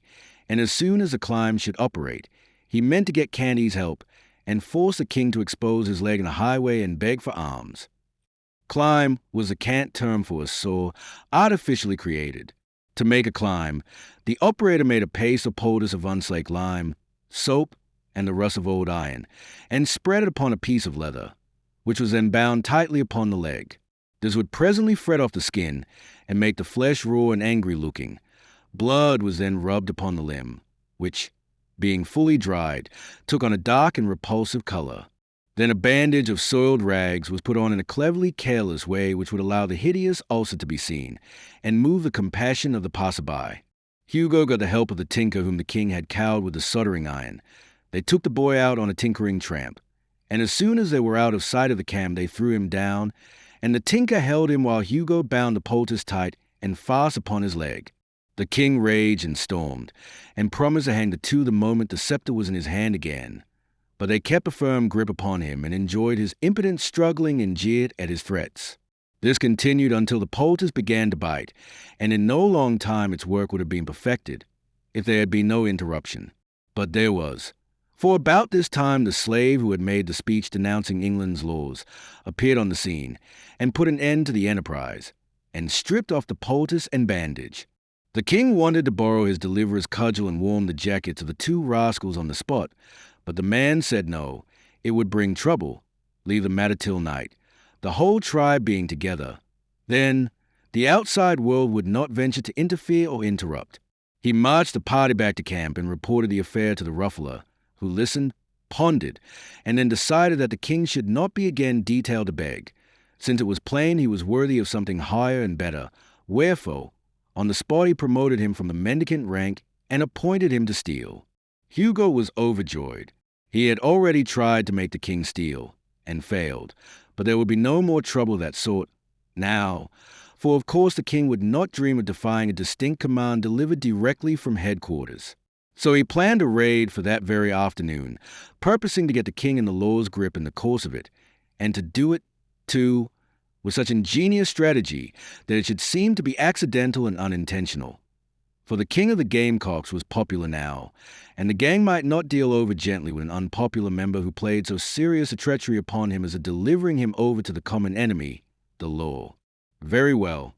All in good time Hugo strolled off to a neighboring village with his prey, and the two drifted slowly up and down one street after another, the one watching sharply for a sure chance to achieve his evil purpose, and the other watching as sharply for a chance to dart away and get free of his infamous captivity forever. Both threw away some tolerably fair-looking opportunities, for both, in their secret hearts, were resolved to make absolutely sure work this time, and neither meant to allow his fevered desires to seduce him into any venture that had much uncertainty about it. Hugo's chance came first, for at last a woman approached who carried a fat package of some sort in a basket. Hugo's eyes sparkled with sinful pleasure as he said to himself, "Breath o' my life, and I can but put that upon him. 'Tis good then, and God keep thee, King of the Gamecocks." He waited and watched, outwardly patient, but inwardly consuming with excitement, till the woman had passed by, and the time was ripe, then said, in a low voice, "Tarry here till I come again," and darted stealthily after the prey. The king's heart was filled with joy. He could make his escape, now, if Hugo's quest only carried him far enough away. But he was to have no such luck. Hugo crept behind the woman, snatched the package, and came running back, wrapping it in an old piece of blanket which he carried on his arm. The hue and cry was raised in a moment by the woman, who knew her loss by the lightening of a burden, although she had not seen the pilfering done. Hugo thrust a bundle into the king's hands without halting, saying, "Now speed ye after me with the rest, and cry, 'Stop thief,' but mind ye lead them astray." The next moment Hugo turned a corner and darted down a crooked alley, and in another moment or two he lounged into view again, looking innocent and indifferent, and took up a position behind a post to watch results. The insulted king threw the bundle on the ground, and the blanket fell away from it just as the woman arrived, with an augmenting crowd at her heels.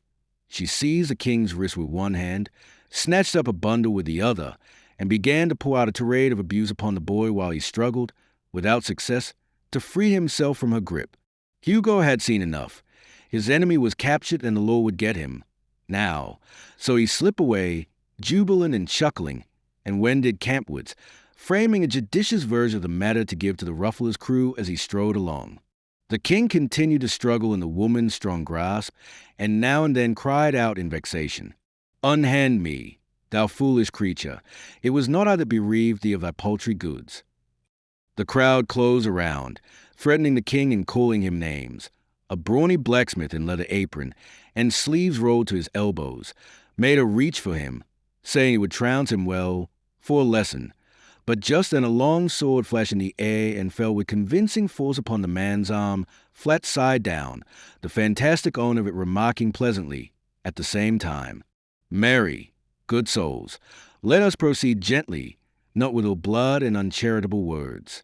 This is matter for the law's consideration, not private and unofficial handling. Loose thy hold from the boy, good wife. The blacksmith averaged the stalwart soldier with a glance, then went muttering away. Rubbing his arm, the woman released the boy's wrist reluctantly. The crowd eyed the stranger unlovingly, but prudently closed their mouths. The king sprang to his deliverer's side, with flushed cheeks and sparkling eyes, exclaiming, "Thou hast lagged sorely, but thou comest in good season. Now, Sir Miles, carve me this rebel to rags." Chapter 23. The Prince a Prisoner. Hendon forced back a smile, and bent down and whispered in the king's ear, "Softly, softly, my prince, wag thy tongue warily. Nay, suffer it not to wag at all. Trust in me, all shall go well in the end." Then he added to himself, "Sir Miles, bless me, I had totally forgot I was a knight. Lord, how marvellous a thing it is, the grip his memory doth take upon his quaint and crazy fancies. An empty and foolish title is mine, and yet it is something to have deserved it. For I think it is more honor to be held worthy to be a spectre knight in his kingdom of dreams and shadows, than to be held base enough to be an earl in some of the real kingdoms of this world." The crowd fell apart to admit a constable, who approached and was about to lay his hand upon the king's shoulder, when Hendon said, "Gently, good friend, withhold your hand. He shall go peaceably. I am responsible for that. Lead on, we will follow." The officer led, with a woman and her bundle. Miles and the king followed after, with the crowd at their heels. The king was inclined to rebel, but Hendon said to him in a low voice, "Reflect, sire, your laws are the wholesome breath of your own royalty. Shall their source resist them, yet require the branches to respect them? Apparently one of these laws has been broken. When the king is on his throne again, can it ever grieve him to remember that when he was seemingly a private person, he loyally sank the king and the citizen and submitted to its authority? Thou art right. Say no more. Thou shalt see that whatsoever the king of England requires a subject to suffer under the law, he will himself suffer while he holdeth the station of a subject." When the woman was called upon to testify before the justice of the peace, she swore that the small prisoner at the bar was the person who had committed the theft. There was none able to show the contrary, so the king stood convicted. The bundle was now unrolled, and when the contents proved to be a plump little dress pig, the judge looked troubled. Miles Hendon turned pale, and his body was thrilled with an electric shiver of dismay. But the king remained unmoved, protected by his ignorance. The judge meditated, during an ominous pause, then turned to the woman with the question, "What dost thou hold this property to be worth?" The woman courtesied and replied, 3 shillings and 8 pence, your worship. I could not abate a penny and set forth the value honestly." The justice glanced around uncomfortably upon the crowd, then nodded to the constable and said, "Clear the court and close the doors." It was done. None remained but the 2 officials, the accused, the accuser, and Miles Hendon. This latter was rigid and colorless, and on his forehead big drops of cold sweat gathered, broke, and blended together, and trickled down his face. The judge turned to the woman again, and said, in a compassionate voice, "'Tis a poor ignorant lad, and mayhap was driven hard by hunger, for these be grievous times to the unfortunate. Mark you, he hath not an evil face, but when hunger driveth, good woman, dost know that when one steals a thing above the value of 13 pence halfpenny, the law saith he shall hang for it." The little king started, wide-eyed with consternation, but controlled himself and held his peace. But not so the woman. She sprang to her feet, shaking with fright, and cried out, "Oh, good lack, what have I done? God have mercy, I would not hang the poor thing for the whole world. Ah, save me from this. Your worship, what shall I do? What can I do?"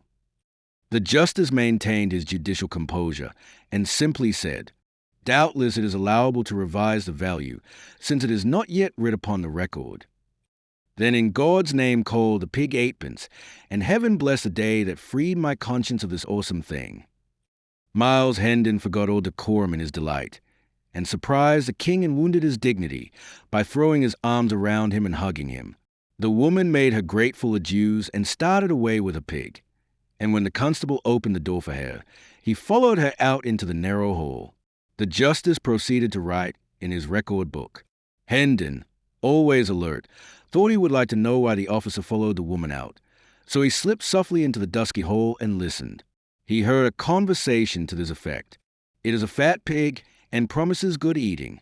I will buy it of thee. Here is the 8 pence. 8 pence, indeed? Thou wilt do no such thing. It cost me 3 shillings and 8 pence. Good honest coin of the last reign. That old Harry that's just dead ne'er touched or tampered with. A fig for thy 8 pence. Stands the wind in that quarter? Thou wast under oath, and so swore falsely when thou saidst the value was but 8 pence. Come straightway back with me before his worship, and answer for the crime, and then the lad will hang. There, dear heart, say no more. I'm content. Give me the 8 pence, and hold thy peace about the matter." The woman went off crying. Hendon slipped back into the courtroom, and the constable presently followed, after hiding his prize in some convenient place. The justice wrote a while longer, then read the king a wise and kindly lecture, and sentenced him to a short imprisonment in the common jail, to be followed by a public flogging. The astounded king opened his mouth, and was probably going to order good judge to be beheaded on the spot. But he caught a warning sign from Hendon, and succeeded in closing his mouth again before he lost anything out of it. Hendon took him by the hand, now, made reverence to the justice, and the two departed in the wake of the constable toward the jail. The moment the street was reached, the inflamed monarch halted, snatched away his hand, and exclaimed, "Idiot, dost imagine I will enter common jail alive?" Hendon bent down and said, somewhat sharply, "Will you trust in me? Peace, and forbear to worsen our chances with dangerous speech. What God wills, will happen. Thou canst not hurry it, thou canst not alter it. Therefore wait, and be patient. 'Twill be time enow to rail or rejoice when what is to happen has happened." Chapter 24. The Escape. The short winter day was nearly ended. The streets were deserted, save for a few random stragglers, and these hurried straight along, with the intent look of people who were only anxious to accomplish their errands as quickly as possible, and then snugly house themselves from the rising wind and the gathering twilight. They looked neither to the right nor to the left. They paid no attention to our party. They did not even seem to see them. Edward VI wondered at the spectacle of a king on his way to jail had ever encountered such marvelous indifference before. By and by the constable arrived at a deserted market square, and proceeded to cross it. When he had reached the middle of it, Hendon laid his hand upon his arm, and said in a low voice, "Bide a moment. Good sir, there is none in hearing, and I would say a word to thee." "My duty forbids it. Sir, prithee hinder me not. The night comes on." "Stay, nevertheless, for the matter concerns thee nearly. Turn thy back a moment, and seem not to see. Let this poor lad escape.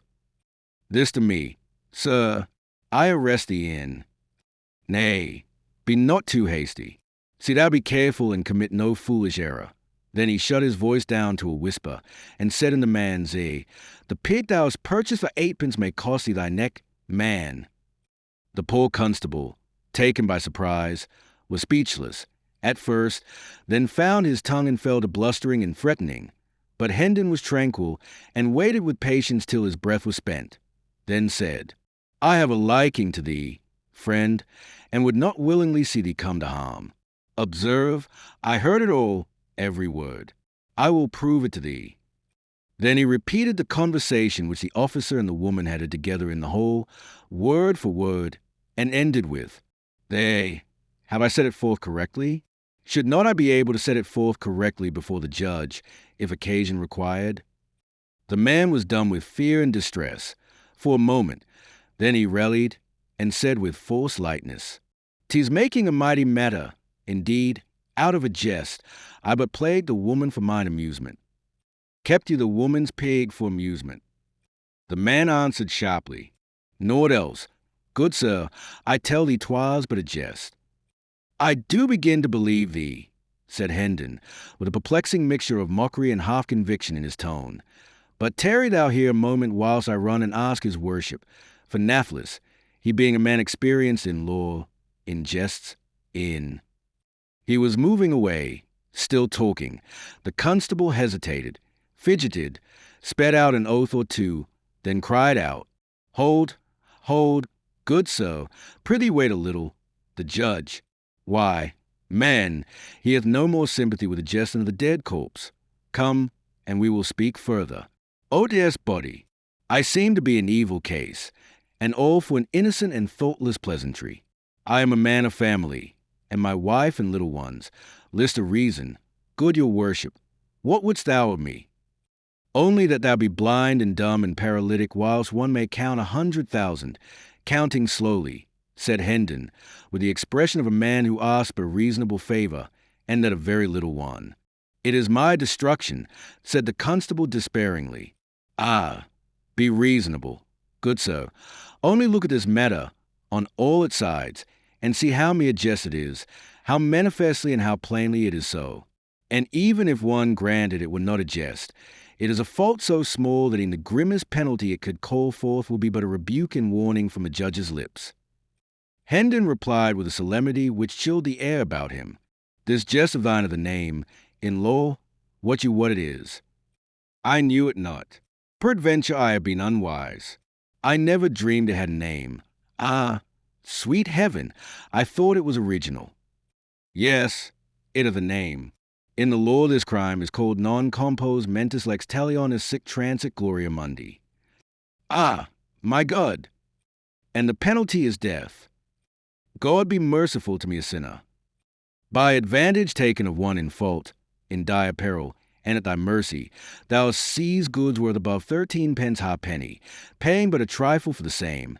And this, in the eye of the law, is constructive barratry, misprision of treason, malfeasance in office, ad hominem expurgatus in statu quo, and the penalty is death by the halter, without ransom, commutation, or benefit of clergy. Bear me up, sweet sir, my legs do fail me. Be thou merciful, spare me this doom, and I will turn my back and see naught that shall happen. Good, now thou art wise and reasonable, and thou wilt restore the pig. I will indeed, nor ever touch another, though heaven send it and an archangel fetch it. Go, I am blind for thy sake, I see nothing. I will say thou didst break in and wrest a prisoner from my hands by force. It is but a crazy, ancient door. I will batter it down myself betwixt midnight and the morning. Do it, good soul, no harm will come of it. The judge of the loving charity for this poor lad, and will shed no tears and break no jailer's bones for his escape. Chapter 25. Hendon Hall. As soon as Hendon and the king were out of sight of the constable, his majesty was instructed to hurry to a certain place outside the town, and wait there, whilst Hendon should go to the inn and settle his account. Half an hour later the two friends were blithely jogging eastward on Hendon's sorry steeds. The king was warm and comfortable, now, for he had cast his rags and clothed himself in the second-hand suit which Hendon had bought on London Bridge. Hendon wished to guard against over-fatiguing the boy. He judged that hard journeys, irregular meals, and illiberal measures of sleep would be bad for his crazed mind, whilst rest, regularity, and moderate exercise would be pretty sure to hasten its cure. He longed to see the stricken intellect made well again and its diseased visions driven out of the tormented little head. Therefore he resolved to move by easy stages toward the home whence he had so long been banished, instead of obeying the impulse of his impatience and hurrying along night and day.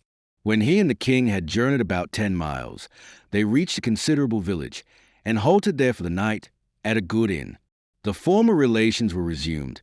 Hendon stood behind the king's chair, while he dined and waited upon him, undressed him when he was ready for bed, then took the floor for his own quarters, and slept athwart the door, rolled up in a blanket.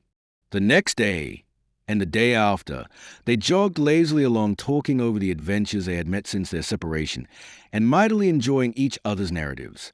Hendon detailed all his wide wanderings in search of the king, and described how the archangel had led him a fool's journey all over the forest, and taken him back to the hut, finally, when he found he could not get rid of him. Then, he said, The old man went into the bedchamber and came staggering back looking broken-hearted, and saying he had expected to find that the boy had returned and laid down in there to rest. But it was not so. Hendon had waited at the hut all day. Hope of the king's return died out then, and he departed upon the quest again. And old Sanctum Sanctorum was truly sorry your highness came not back, said Hendon. I saw it in his face. Marry, I will never doubt that, said the king, and then told his own story. After which, Hendon was sorry he had not destroyed the archangel. During the last day of the trip, Hendon's spirits were soaring. His tongue ran constantly. He talked about his old father and his brother Arthur, and told of many things which illustrated their high and generous characters. He went into loving frenzies over his Edith, and was so glad-hearted that he was even able to say some gentle and brotherly things about Hugh. He dwelt a deal on the coming meeting at Hendon Hall.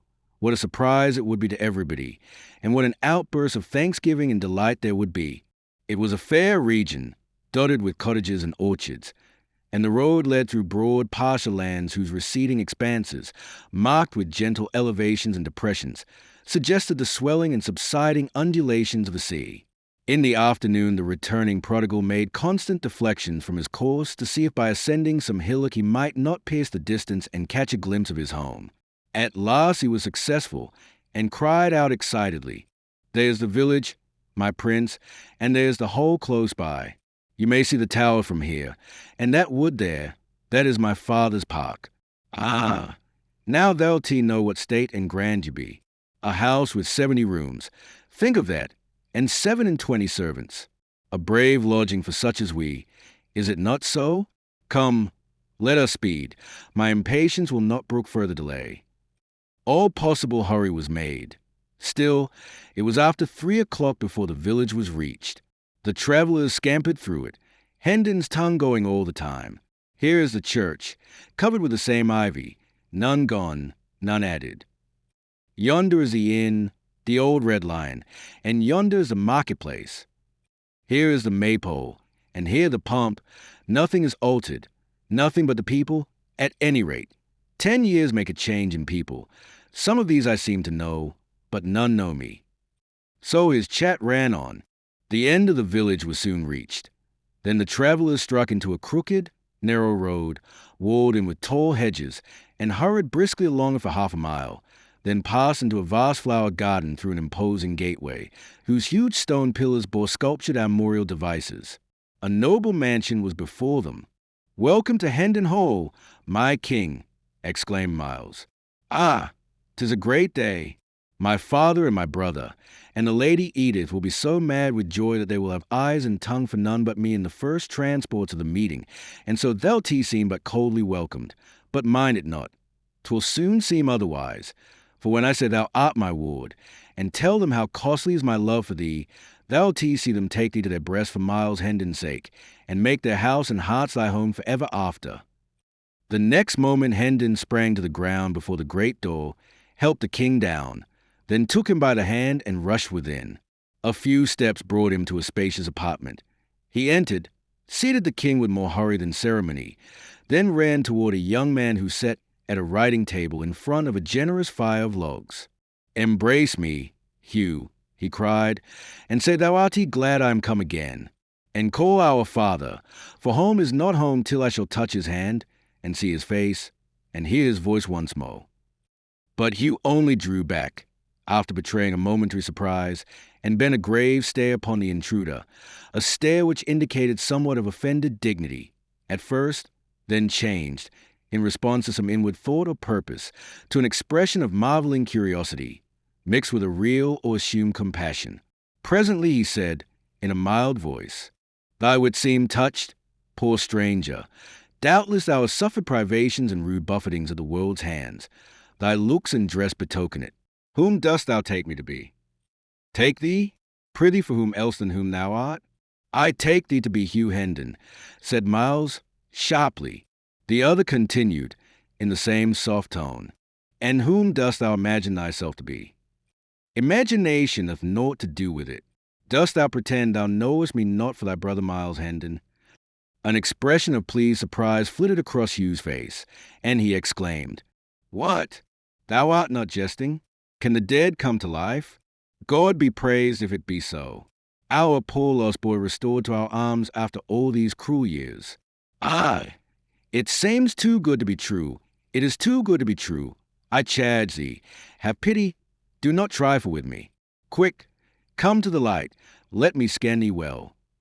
He seized Miles by the arm, dragged him to the window, and began to devour him from head to foot with his eyes, turning him this way and that, and stepping briskly around him and about him to prove him from all points of view, whilst the returned prodigal, all aglow with gladness, smiled, laughed, and kept nodding his head and saying, Go on, brother, go on, and fear not. Thou'lt find nor limb nor feature that cannot bide the test. Scour and scan me to thy content, my good old Hugh. I am indeed thy old Miles, thy same old Miles, thy lost brother. Is he not so? Ah, 'tis a great day. I said 'twas a great day. Give me thy hand, give me thy cheek. Lord, I am like to die of very joy. He was about to throw himself upon his brother, but Hugh put up his hand in dissent, then dropped his chin mournfully upon his breast, saying with emotion, Aye, God of his mercy give me strength to bear this grievous disappointment. Miles, amazed, could not speak for a moment. Then he found his tongue and cried out, What disappointment? Am I not thy brother? Hugh shook his head sadly and said, I pray heaven it may prove so, and that other eyes may find the resemblances that I hid from mine. Alack, I fear me the letter spoke but too truly. What letter? One that came from oversea some 6 or 7 years ago. It said my brother died in battle. It was a lie. Call thy father, he will know me. One may not call the dead. Dead? Miles's voice was subdued, and his lips trembled. My father dead. Oh, this is heavy news. Half my new joy is withered now. Prithee let me see my brother Arthur. He will know me. He will know me and console me. He, also, is dead. God be merciful to me, a stricken man. Gone, both gone, the worthy taken and the worthless spade. In me. Ah, I crave your mercy. Do not say the Lady Edith. Is dead? No, she lives. Then, God be praised, my joy is whole again. Speed thee, brother, let her come to me. And she say I am not myself, but she will not. No, no, she will know me. I were a fool to doubt it. Bring her, bring the old servants. They, too, will know me. All are gone but 5, Peter, Halsey, David, Bernard, and Margaret. So saying, Hugh left the room. Miles stood musing a while, then began to walk the floor, muttering, The 5 arch villains have survived the 22 leal and honest. 'Tis an odd thing. He continued walking back and forth, muttering to himself. He had forgotten the king entirely. By and by his majesty said gravely, and with a touch of genuine compassion, though the words themselves were capable of being interpreted ironically, Mind not thy mischance, good man. There be others in the world whose identity is denied and whose claims are derided. Thou hast company. Ah, my king, cried Hendon, colouring slightly, do not thou condemn me. Wait, and thou shalt see. I am no impostor. She will say it. You shall hear it from the sweetest lips in England. I an impostor? Why, I know this old hole, these pictures of my ancestors, and all these things that are about us as a child knoweth its own nursery. Here was I born and bred. My lord, I speak the truth. I would not deceive thee, and should none else believe, I pray thee do not thou doubt me. I could not bear it. I do not doubt thee, said the king, with a childlike simplicity and faith.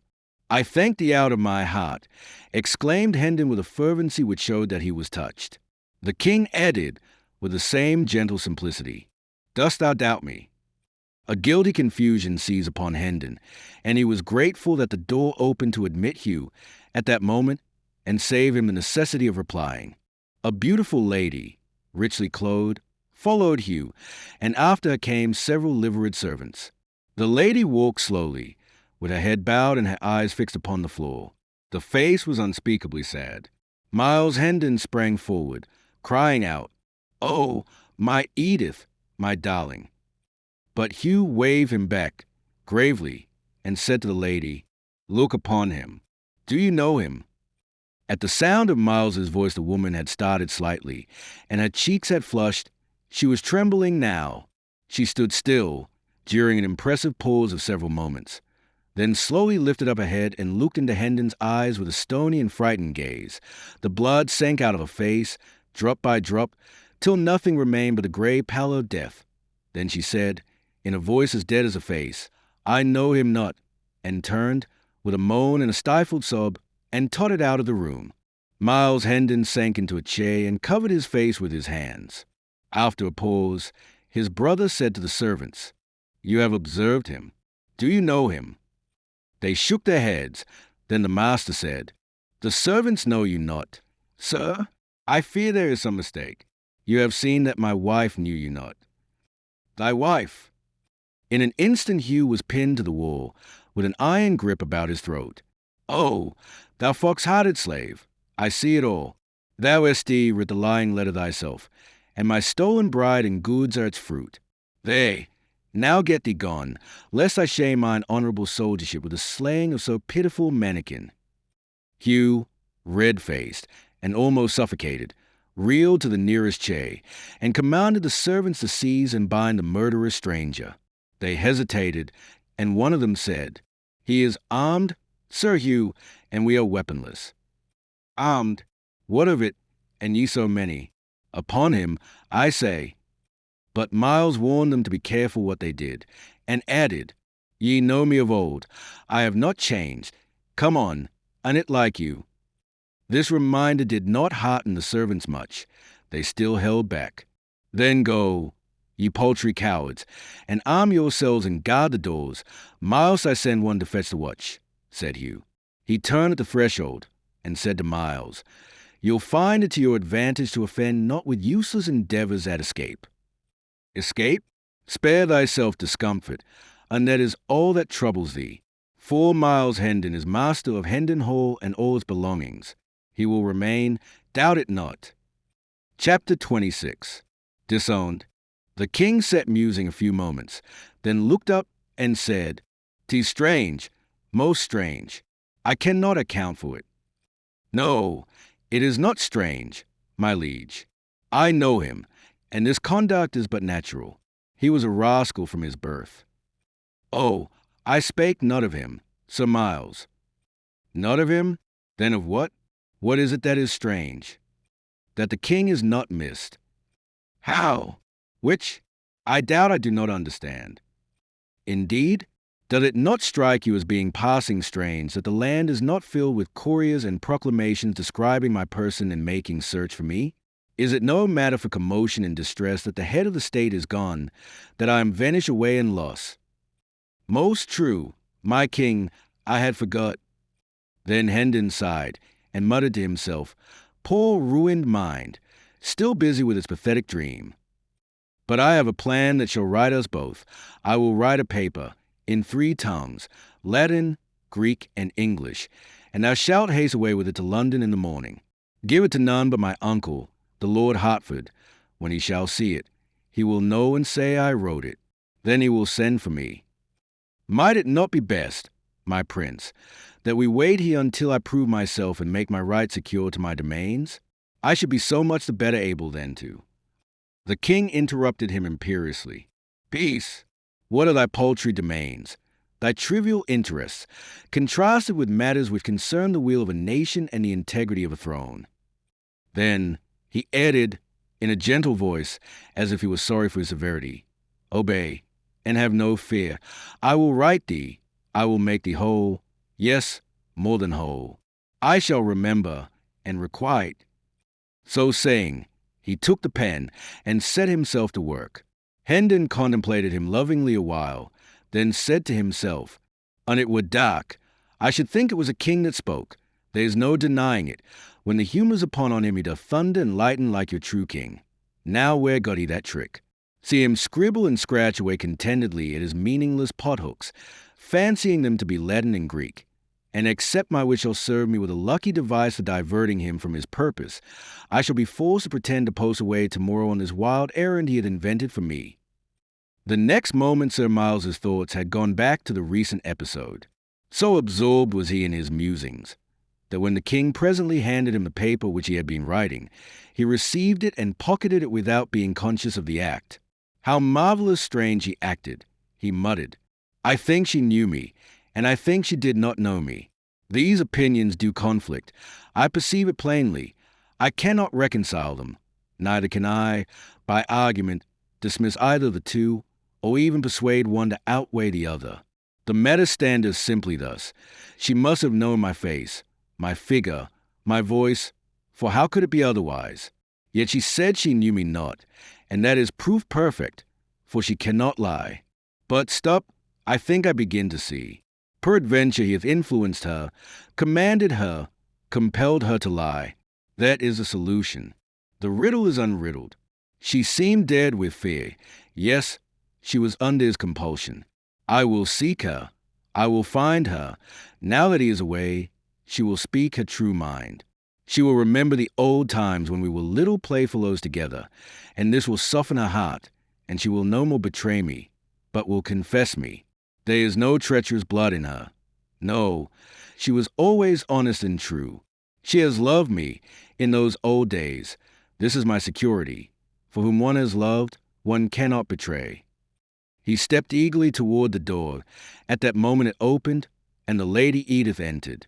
She was very pale, but she walked with a firm step, and her carriage was full of grace and gentle dignity. Her face was as sad as before. Miles sprang forward, with a happy confidence, to meet her, but she checked him with a hardly perceptible gesture, and he stopped where he was. She seated herself, and asked him to do likewise. Thus simply did she take the sense of old comradeship out of him, and transform him into a stranger and a guest. The surprise of it, the bewildering unexpectedness of it, made him begin to question, for a moment, if he was the person he was pretending to be, after all. The Lady Edith said, Sir, I have come to warn you. The mad cannot be persuaded out of their delusions, perchance, but doubtless they may be persuaded to avoid perils. I think this dream of yours the seeming of honest truth to you, and therefore is not criminal, but do not tarry here with it, for here it is dangerous. She looked steadily into Miles's face a moment, then added, impressively, It is a more dangerous for that you are much like what our lost lad must have grown to be if he had lived. Heavens, madam, but I am he. I truly think you think it. Sir, I question not your honesty in that. I but warn you, that is all. My husband is master in this region. His power hath hardly any limit. The people prosper or starve, as he wills. If you resembled not the man whom you profess to be, my husband might bid you pleasure yourself with your dream in peace. But trust me, I know him well. I know what he will do. He will say to all that you are but a mad impostor, and straightway all will echo him. She bent upon Miles that same steady look once more, and added, If you were Miles Hendon, and he knew it and all the region knew it, consider what I am saying, weigh it well. You would stand in the same peril. Your punishment would be no less sure. He would deny you and denounce you, and none would be bold enough to give you countenance. Most truly I believe it, said Miles, bitterly. The power that can command one lifelong friend to betray and disown another, and be obeyed, may well look to be obeyed in quarters where bread and life are on the stake, and no cobweb ties of loyalty and honor are concerned. A faint tinge appeared for a moment in the lady's cheek, and she dropped her eyes to the floor, but her voice betrayed no emotion when she proceeded. I have warned you, I must still warn you, to go hence. This man will destroy you, else he is a tyrant who knows no pity. I, who am his fettered slave, know this. Poor Miles, and Arthur, and my dear guardian, Sir Richard, are free of him, and at rest. Better that you were with him than that you bide here in the clutches of this miscreant. Your pretensions are a menace to his title and possessions. You have assaulted him in his own house. You are ruined if you stay. Go. Do not hesitate. If you lack money, take this post, I beg of you, and bribe the servants to let you pass. Oh, be warned, poor soul, and escape while you may. Miles declined the post with a gesture and rose up and stood before her. "Grant me one thing," he said. "Let your eyes rest upon mine, so that I may see if they be steady. There, now answer me. Am I Miles Hendon?" "No, I know you not." "Swear it." The answer was low, but distinct. "I swear." "Oh, this passes belief." "Fly. Why will you waste the precious time? Fly, and save yourself." At that moment the officers burst into the room, and a violent struggle began, but Hendon was soon overpowered and dragged away. The king was taken also, and both were bound and led to prison. Chapter 27. In prison. The cells were all crowded, so the two friends were chained in a large room where persons charged with trifling offenses were commonly kept. They had company, for there were some 20 manacled and fettered prisoners here, of both sexes and of varying ages, an obscene and noisy gang. The king chafed bitterly over the stupendous indignity thus put upon his royalty, but Hendon was moody and taciturn. He was pretty thoroughly bewildered. He had come home, a jubilant prodigal, expecting to find everybody wild with joy over his return, and instead had got the cold shoulder and a jail. The promise and the fulfillment differed so widely that the effect was stunning. He could not decide whether it was most tragic or most grotesque. He felt much as a man might who had danced blithely out to enjoy a rainbow and got struck by lightning. But gradually his confused and tormenting thoughts settled down into some sort of order, and then his mind centered itself upon Edith. He turned her conduct over and examined it in all lights, but he could not make anything satisfactory out of it. Did she know him, or didn't she know him? It was a perplexing puzzle, and occupied him a long time. But he ended, finally, with a conviction that she did know him and had repudiated him for interested reasons. He wanted to load her name with curses now, but this name had so long been sacred to him that he found he could not bring his tongue to profane it. Wrapped in prison blankets of a soiled and tattered condition, Hendon and the king passed a troubled night. For a bribe, the jailer had furnished liquor to some of the prisoners. Singing of ribald songs, fighting, shouting, and carousing was a natural consequence. At last, a while after midnight, a man attacked a woman and nearly killed her by beating her over the head with his manacles before the jailer could come to the rescue. The jailer restored peace by giving the man a sound clubbing about the head and shoulders. Then the carousing ceased, and after that, all had an opportunity to sleep, who did not mind the annoyance of the moanings and groanings of the two wounded people. During the ensuing week, the days and nights were of a monotonous sameness as to events. Men whose faces Hendon remembered more or less distinctly came, by day, to gaze at the impostor and repudiate and insult him, and by night the carousing and brawling went on with symmetrical regularity. However, there was a change of incident at last. The jailer brought in an old man, and said to him, "The villain is in this room. Cast thy old eyes about, and see if thou canst say which is he." Hendon glanced up, and experienced a pleasant sensation for the first time since he had been in the jail. He said to himself, "This is Blake Andrews, a servant all his life of my father's family, a good honest soul, with a right heart in his breast. That is, formerly. But none are true now. All are liars. This man will know me, and will deny me, too, like the rest." The old man gazed around the room, glanced at each face in turn, and finally said, "I see none here but paltry knaves, scum of the streets. Which is he?" The jailer laughed. "Hey," he said, "skin this big animal, and grant me an opinion." The old man approached, and looked Hendon over, long and earnestly, then shook his head and said, "Marry, this is no Hendon, nor ever was." "Right, thy old eyes are sound yet. An I were Sir Hugh, I would take the shabby coral and—" The jailer finished by lifting himself a tiptoe with an imaginary halter, at the same time making a gurgling noise in his throat suggestive of suffocation. The old man said, vindictively, "Let him bless God and he fare no worse. And I had the handling o' the villain he should roast, or I am no true man." The jailer laughed a pleasant hyena laugh, and said, "Give him a piece of thy mind, old man. They all do it. Thou'lt find it good diversion." Then he sauntered toward his anteroom and disappeared.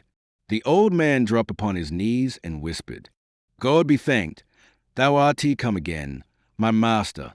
I believe thou wert dead these 7 years, and lo, here thou art alive. I knew thee the moment I saw thee, and main hard work it was to keep a stony countenance, and seemed to see none here but tuppenny knaves and rubbish o' the streets. I am old and poor, Sir Miles, but say the word, and I will go forth and proclaim the truth, though I be strangled for it. No, said Hendon, thou shalt not. It would ruin thee, and yet help but little in my cause. But I thank thee, for thou hast given me back somewhat of my lost faith in my kind. The old servant became very valuable to Hendon and the king, for he dropped in several times a day to abuse the former, and always smuggled in a few delicacies to help out the prison bill of fare. He also furnished the current news. Hendon reserved the dainties for the king.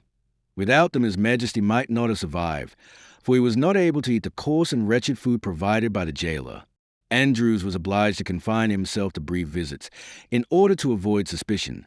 But he managed to impart a fair degree of information each time, information delivered in a low voice, for Hendon's benefit, and interlarded with insulting epithets delivered in a louder voice for the benefit of other hearers.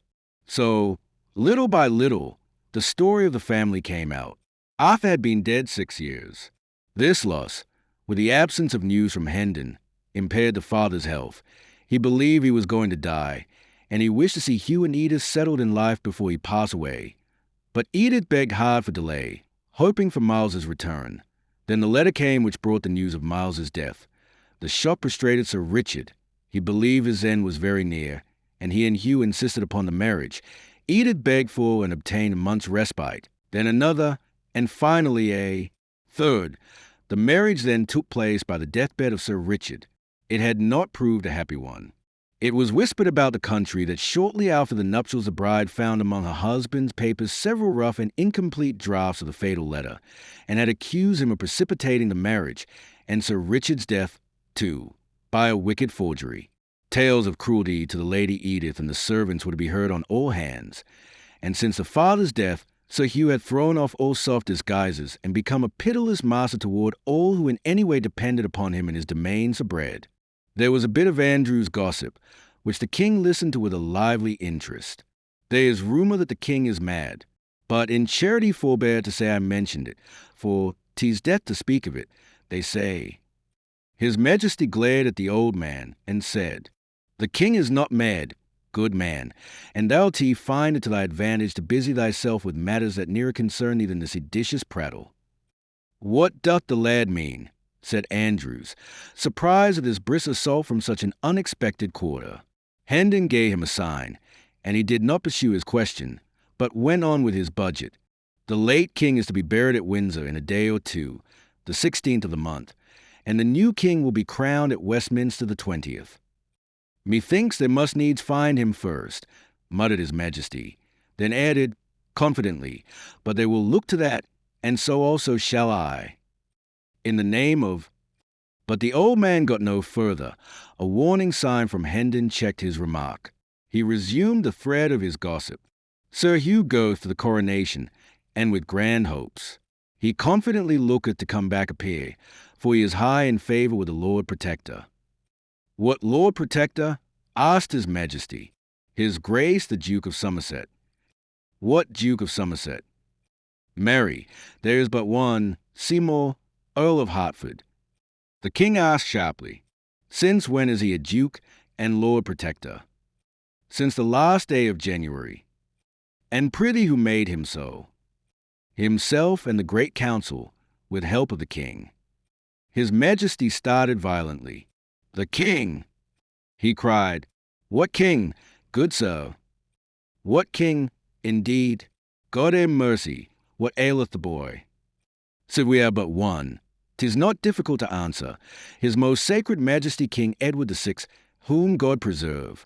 Yeah, and a dear and gracious little urchin is he, too, and whether he be mad or no, and they say he mendeth daily, his praise is on all men's lips, and all bless him, likewise, and offer prayers that he may be spared to reign long in England. For he began humanely with saving the old Duke of Norfolk's life, and now is he bent on destroying the cruelest of the laws that harry and oppress the people. This news struck his majesty dumb with amazement, and plunged him into so deep and dismal a reverie that he heard no more of the old man's gossip. He wondered if the little urchin was the beggar boy whom he left dressed in his own garments in the palace. It did not seem possible that this could be, for surely his manners and speech would betray him if he pretended to be the Prince of Wales. Then he would be driven out, and search made for the true prince. Could it be that the court had set up some sprig of the nobility in his place? No, for his uncle would not allow that. He was all-powerful and could and would crush such a movement, of course. The boy's musings profited him nothing. The more he tried to unriddle the mystery, the more perplexed he became. The more his head ached, and the worse he slept. His impatience to get to London grew hourly, and his captivity became almost unendurable. Hendon's arts all failed with the king. He could not be comforted, but a couple of women who were chained near him succeeded better. Under their gentle ministrations, he found peace and learned a degree of patience. He was very grateful, and came to love them dearly and to delight in the sweet and soothing influence of their presence. He asked them why they were in prison, and when they said they were Baptists, he smiled and inquired, "Is that a crime to be shut up for in a prison? Now I grieve, for I shall lose ye. They will not keep ye long for such a little thing." They did not answer, and something in their faces made him uneasy. He said eagerly, "You do not speak. Be good to me, and tell me, there will be no other punishment? Prithee tell me there is no fear of that." They tried to change the topic, but his fears were aroused, and he pursued it. "Will they scourge thee?"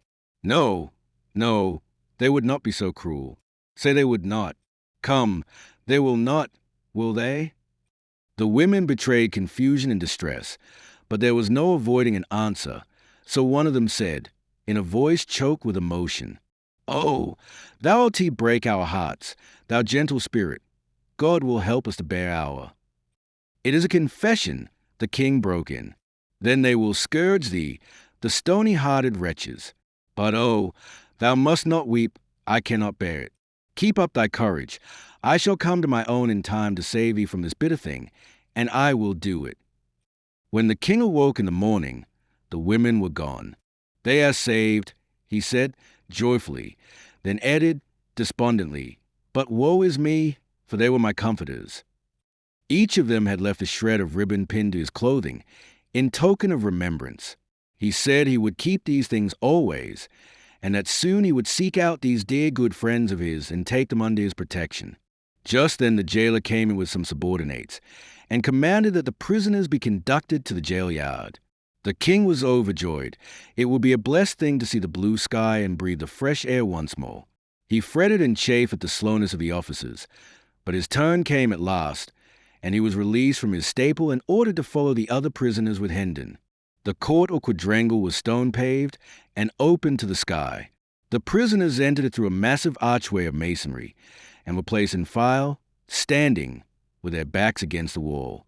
A rope was stretched in front of them, and they were also guarded by the officers. It was a chill and lowering morning, and a light snow which had fallen during the night whitened the great empty space and added to the general dismalness of its aspect. Now and then a wintry wind shivered through the place, and sent the snow eddying hither and thither. In the center of the court stood two women chained to posts. A glance showed the king that these were his good friends. He shuddered and said to himself, "Alack, they are not gone free, as I had thought. To think that such as these should know the lash. In England, there's the shame of it. Not in heathenness, Christian England. They will be scourged, and I, whom they have comforted and kindly entreated, must look on and see the great wrong done. It is strange, so strange, that I, the very source of power in this broad realm, am helpless to protect them. But let these miscreants look well to themselves, for there is a day coming when I will require of them a heavy reckoning for this work. For every blow they strike now, they shall feel 100 then."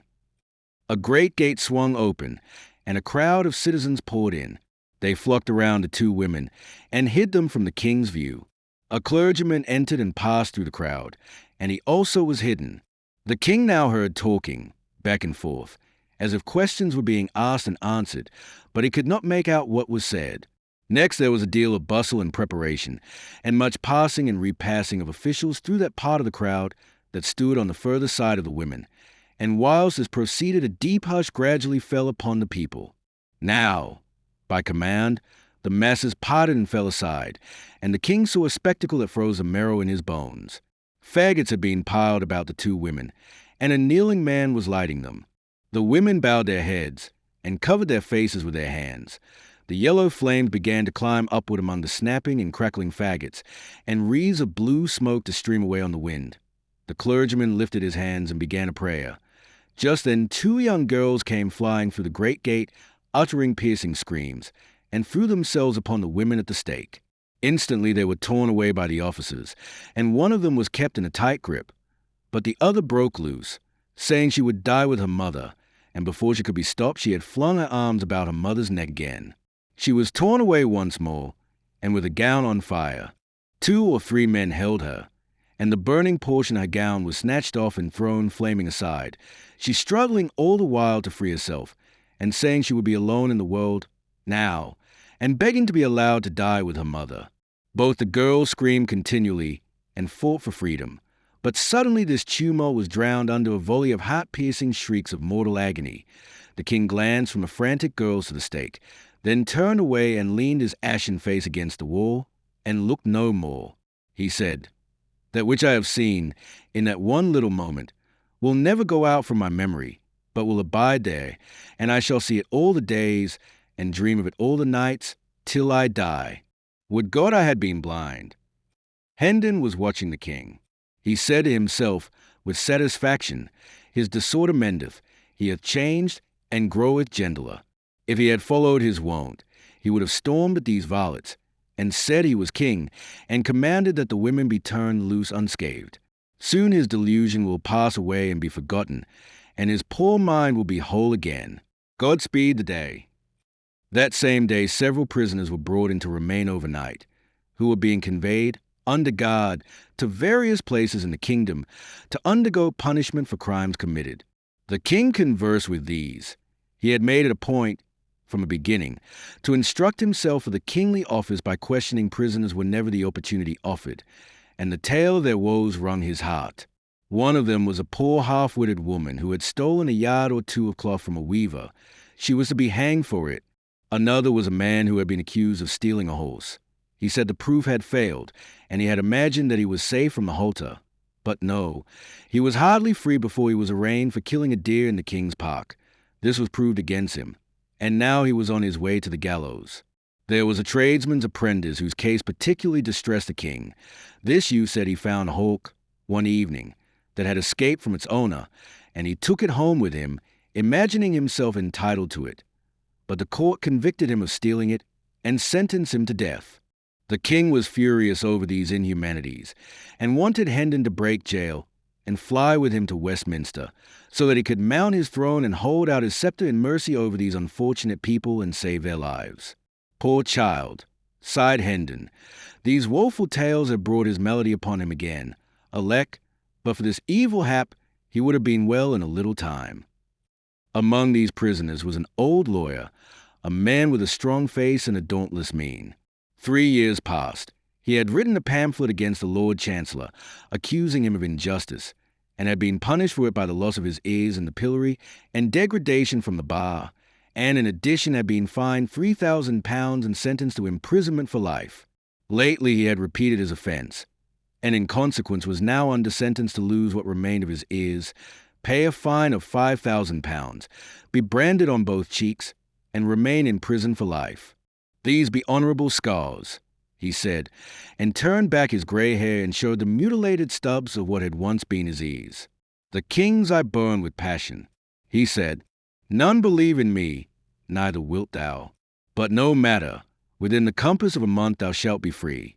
And more, the laws that have dishonoured thee and shamed the English name shall be swept from the statute books.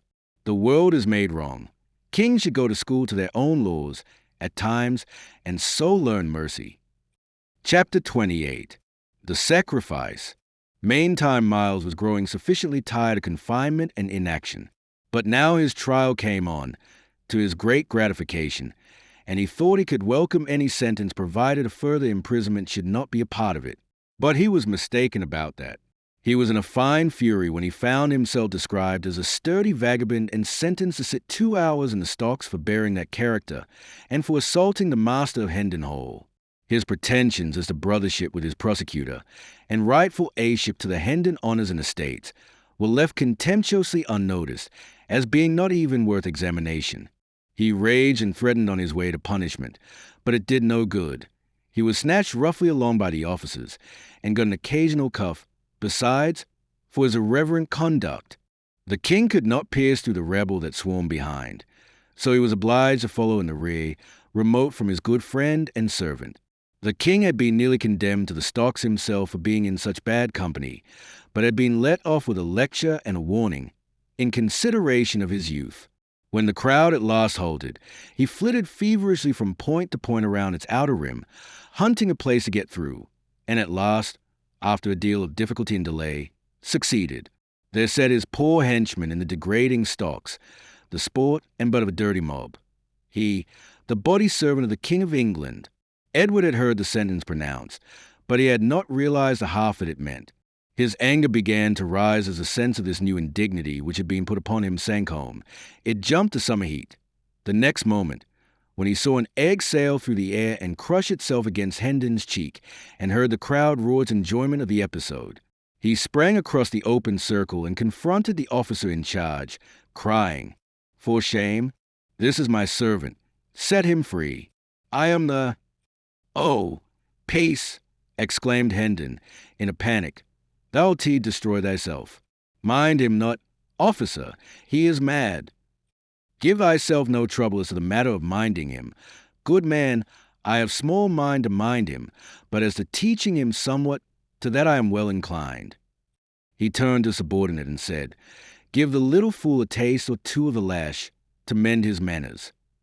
"Half a dozen will better serve his turn," suggested Sir Hugh, who had ridden up a moment before to take a passing glance at the proceedings. The king was seized.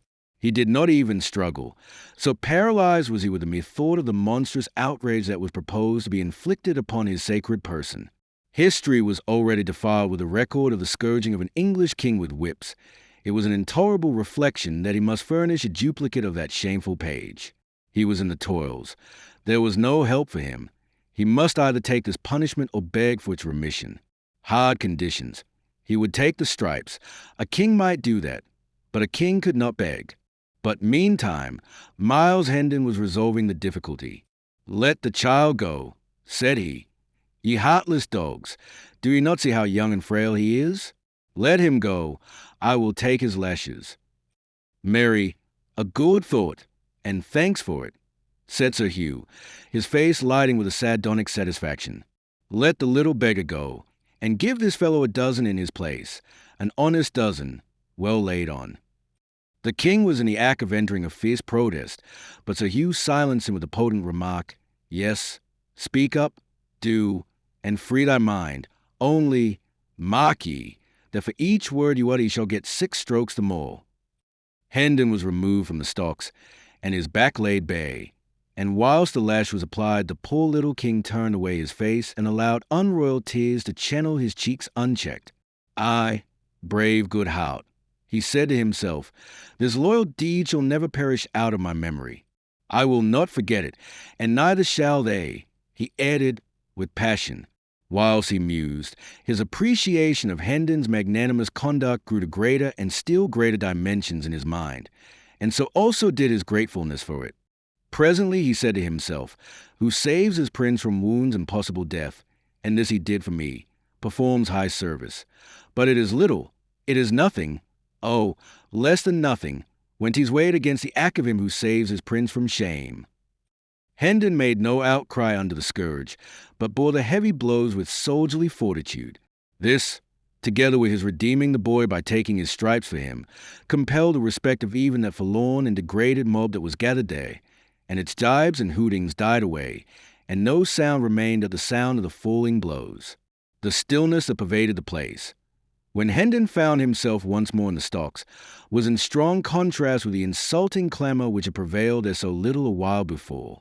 The king came softly to Hendon's side, and whispered in his ear, "Kings cannot ennoble thee, thou good, Great soul, for one who is higher than kings have done that for thee, but a king can confer my nobility to men. He picked up the scourge from the ground, touched Hendon's bleeding shoulders lightly with it, and whispered, "Edward of England dubs thee Earl." Hendon was touched. The water welled to his eyes. Yet at the same time, the grisly humor of the situation and circumstances so undermined his gravity that it was all he could do to keep some sign of his inward mirth from showing outside.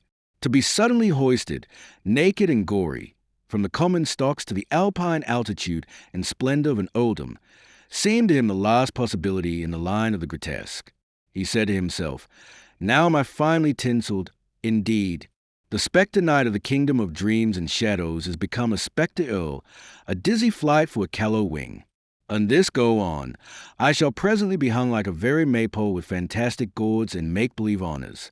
But I shall value them, all valueless as they are, for the love that doth bestow them. Better these poor mock dignities of mine, that come unasked, from a clean hand and a right spirit, than real ones bought by civility from grudging and interested power." The dreaded Sir Hugh wheeled his horse about, and as he spurred away, the living wall divided silently to let him pass, and as silently closed together again, and so remained. Nobody went so far as to venture a remark in favor of the prisoner or in compliment to him. But no matter, the absence of abuse was a sufficient homage in itself. A late comer who was not posted as to the present circumstances, and who delivered a sneer at the impostor, and was in the act of following it with a dead cat, was promptly knocked down and kicked out, without any words, and then the deep quiet resumed sway once more. Chapter 29. To London. When Hendon's term of service in the stocks was finished, he was released and ordered to quit the region and come back no more. His sword was restored to him, and also his mule and his donkey.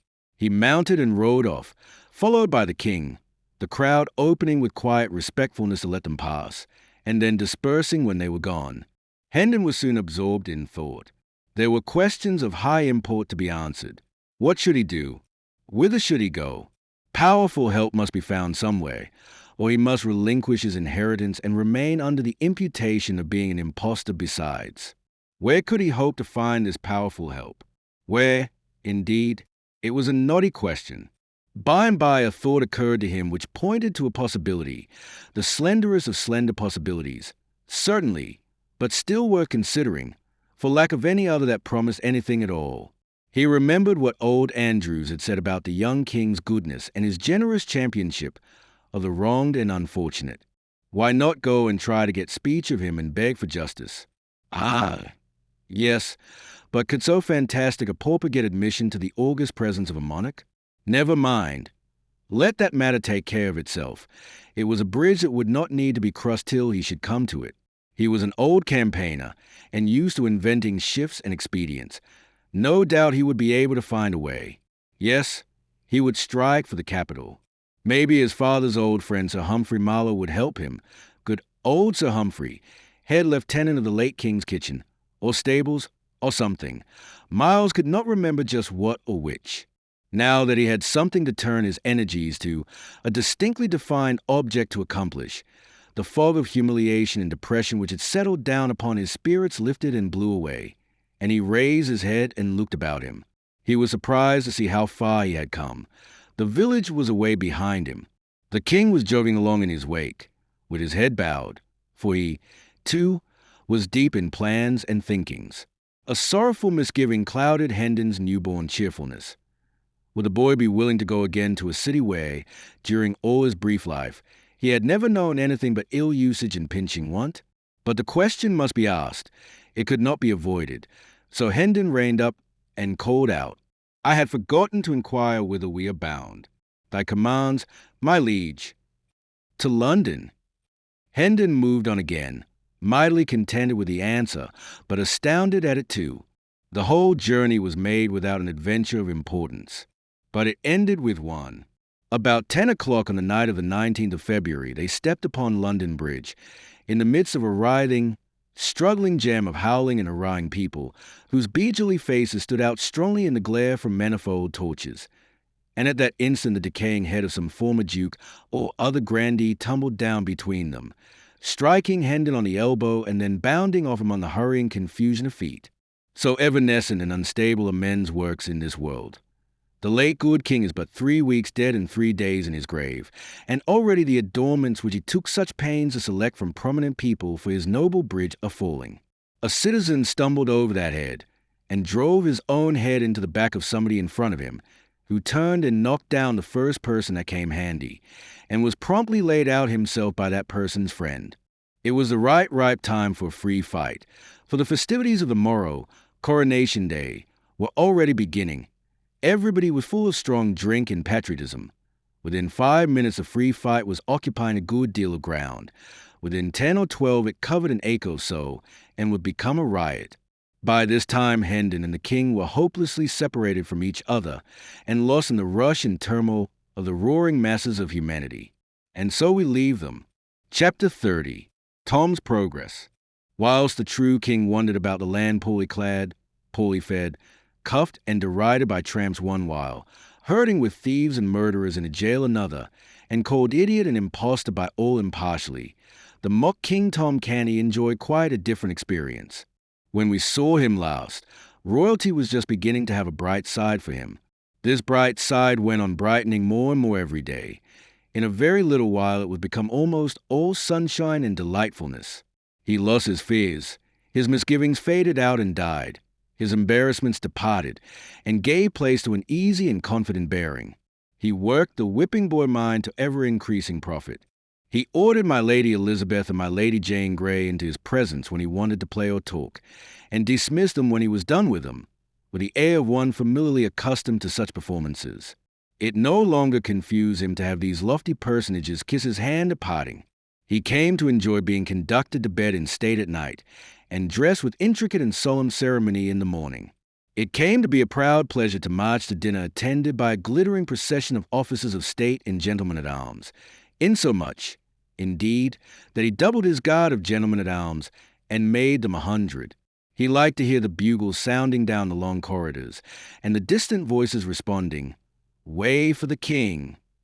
He even learned to enjoy sitting in throne state in council, and seeming to be something more than the Lord Protector's mouthpiece. He liked to receive great ambassadors in their gorgeous trains, and listen to the affectionate messages they brought from illustrious monarchs who called him brother. Oh, happy Tom Canty, late of Offal Court! He enjoyed his splendid clothes, and ordered more. He found his 400 servants too few for his proper grandeur, and trebled them. The adulation of salaaming courtiers came to be sweet music to his ears. He remained kind and gentle, and a sturdy and determined champion of all that were oppressed, and he made tireless war upon unjust laws. Yet upon occasion, being offended, he could turn upon an earl, or even a duke, and give him a look that would make him tremble. Once, when his royal sister, the grimly holy Lady Mary, set herself to reason with him against the wisdom of his course in pardoning so many people who would otherwise be jailed, or hanged, or burned, and reminded him that their august late father's prisons had sometimes contained as high as 60,000 convicts at one time, and that during his admirable reign he had delivered 72,000 thieves and robbers over to death by the executioner, the boy was filled with generous indignation, and commanded her to go to her closet and beseech God to take away the stone that was in her breast and give her a human heart. Did Tom Canty never feel troubled about the poor little rightful prince who had treated him so kindly, and flown out with such hot zeal to avenge him upon the insolent sentinel at the palace gate? Yes, his first royal days and nights were pretty well sprinkled with painful thoughts about the lost prince, and with sincere longings for his return and happy restoration to his native rights and splendors. But as time wore on, and the prince did not come, Tom's mind became more and more occupied with his new and enchanting experiences, and by little and little the vanished monarch faded almost out of his thoughts, and finally, when he did intrude upon them at intervals, he was become an unwelcome spectre, for he made Tom feel guilty and ashamed. Tom's poor mother and sisters traveled the same road out of his mind. At first he pined for them, sorrowed for them, longed to see them, but later, the thought of their coming some day in their rags and dirt, and betraying him with their kisses, and pulling him down from his lofty place, and dragging him back to penury and degradation and the slums, made him shudder. At last they ceased to trouble his thoughts almost wholly, and he was content, even glad, for, Whenever their mournful and accusing faces did rise before him now, they made him feel more despicable than the worms that crawl. At midnight of the 19th of February, Tom Canty was sinking to sleep in his rich bed in the palace, guarded by his loyal vassals, and surrounded by the pomps of royalty. A happy boy, for tomorrow was the day appointed for his solemn crowning as King of England. At that same hour, Edward, the true king, hungry and thirsty, soiled and draggled, worn with travel, and clothed in rags and shreds, his share of the results of the riot, was wedged in among a crowd of people who were watching with deep interest certain hurrying gangs of workmen who streamed in and out of Westminster Abbey, busy as ants. They were making the last preparation for the royal coronation. Chapter 31. The Recognition Procession. When Tom Canty awoke the next morning, the air was heavy with a thunderous murmur. All the distances were charged with it. It was music to him, for it meant that the English world was out in its strength to give loyal welcome to the great day. Presently Tom found himself once more the chief figure in a wonderful floating pageant on the Thames. For by ancient custom the recognition procession through London must start from the Tower, and he was bound thither. When he arrived there, the sides of the venerable fortress seemed suddenly rent in 1,000 places, and from every rent leaped a red tongue of flame and a white gush of smoke. A deafening explosion followed, which drowned the shoutings of the multitude and made the ground tremble. The flame jets, the smoke, and the explosions were repeated over and over again with marvelous celerity, so that in a few moments the old tower disappeared in the vast fog of its own smoke, all but the very top of the tall pile called the White Tower. This, with its banners, stood out above the dense bank of vapor as a mountain peak projects above a cloud rack. Tom Canty, splendidly arrayed, mounted a prancing war steed, whose rich trappings almost reached to the ground. His uncle, the Lord Protector Somerset, similarly mounted, took place in his rear. The king's guard formed in single ranks on either side, clad in burnished armor. After the Protector followed a seemingly interminable procession of resplendent nobles attended by their vassals. After these came the Lord Mayor and the aldermanic body, in crimson velvet robes, and with their gold chains across their breasts. And after these the officers and members of all the guilds of London, in rich raiment, and bearing the showy banners of the several corporations. Also in the procession, as a special guard of honor through the city, was the Ancient and Honorable Artillery Company, an organization already 300 years old at that time, and the only military body in England possessing the privilege, which it still possesses in our day, of holding itself independent of the commands of Parliament. It was a brilliant spectacle, and was hailed with acclamations all along the line, as it took its stately way through the packed multitudes of citizens. The chronicler says, "The king, as he entered the city, was received by the people with prayers, welcomings, cries, and tender words, and all signs which argue an earnest love of subjects toward their sovereign. And the king, by holding up his glad countenance to such as stood afar off, and most tender language to those that stood nigh his grace, showed himself no less thankful to receive the people's goodwill than they to offer it. To all that wish him well, he gave thanks.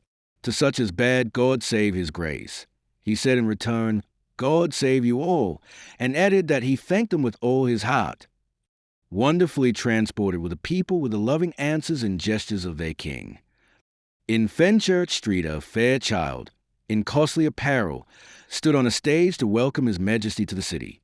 The last verse of his greeting was in these words, Welcome, O king, as much as hearts can think. Welcome, again, as much as tongue can tell. Welcome to joyous tongues, and hearts that will not shrink. God thee preserve, we pray, and wish thee ever well. The people burst forth in a glad shout, repeating with one voice what the child had said.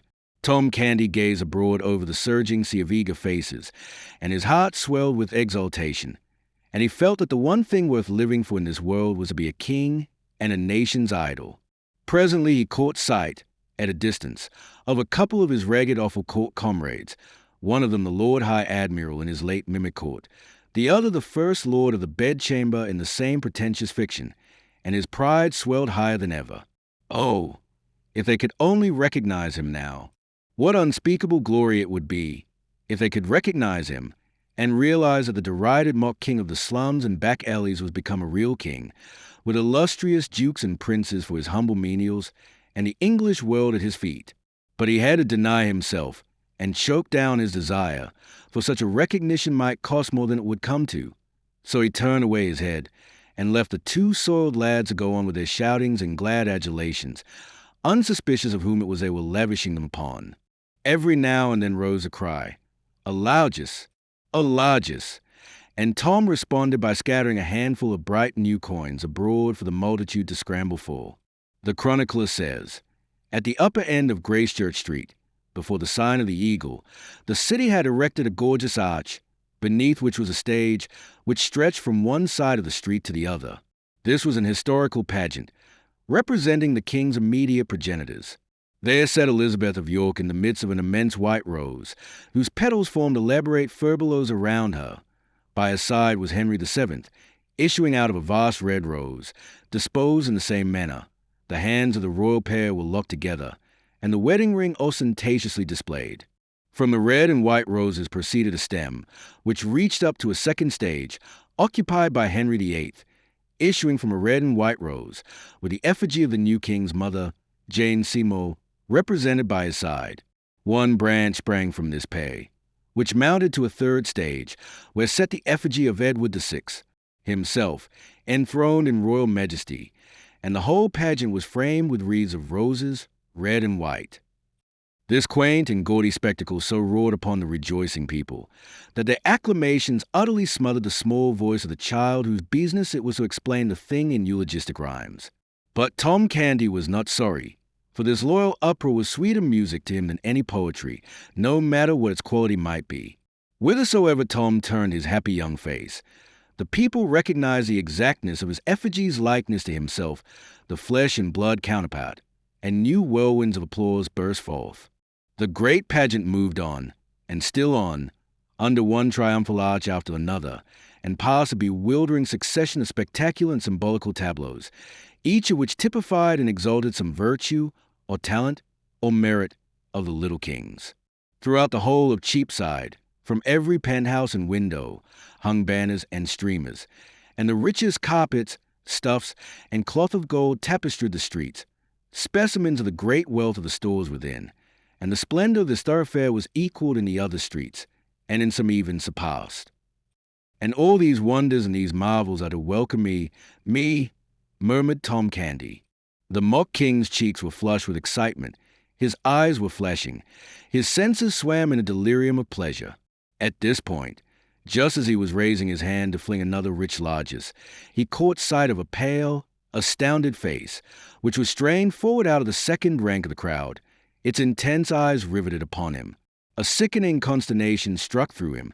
He recognized his mother, and up flew his hand, palm outward, before his eyes, that old involuntary gesture, born of a forgotten episode, and perpetuated by habit.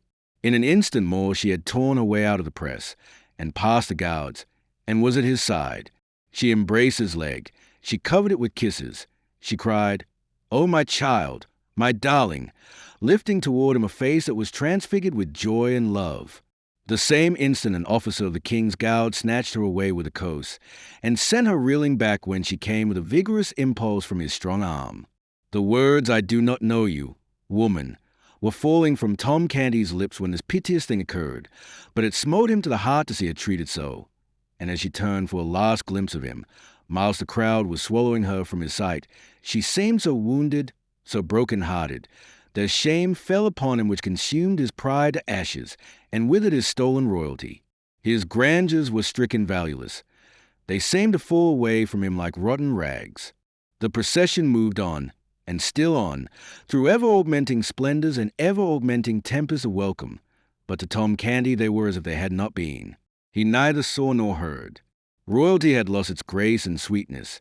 Its pomps would become a reproach. Remorse was eating his heart out. He said, "Would God I were free of my captivity." He had unconsciously dropped back into the phraseology of the first days of his compulsory greatness. The shining pageant still went winding like a radiant and interminable serpent down the crooked lanes of the quaint old city and through the huzzaing hosts, but still the king rode with bowed head and vacant eyes, seeing only his mother's face and that wounded look in it. "Laugus, Laugus." The cry fell upon an unheeding ear.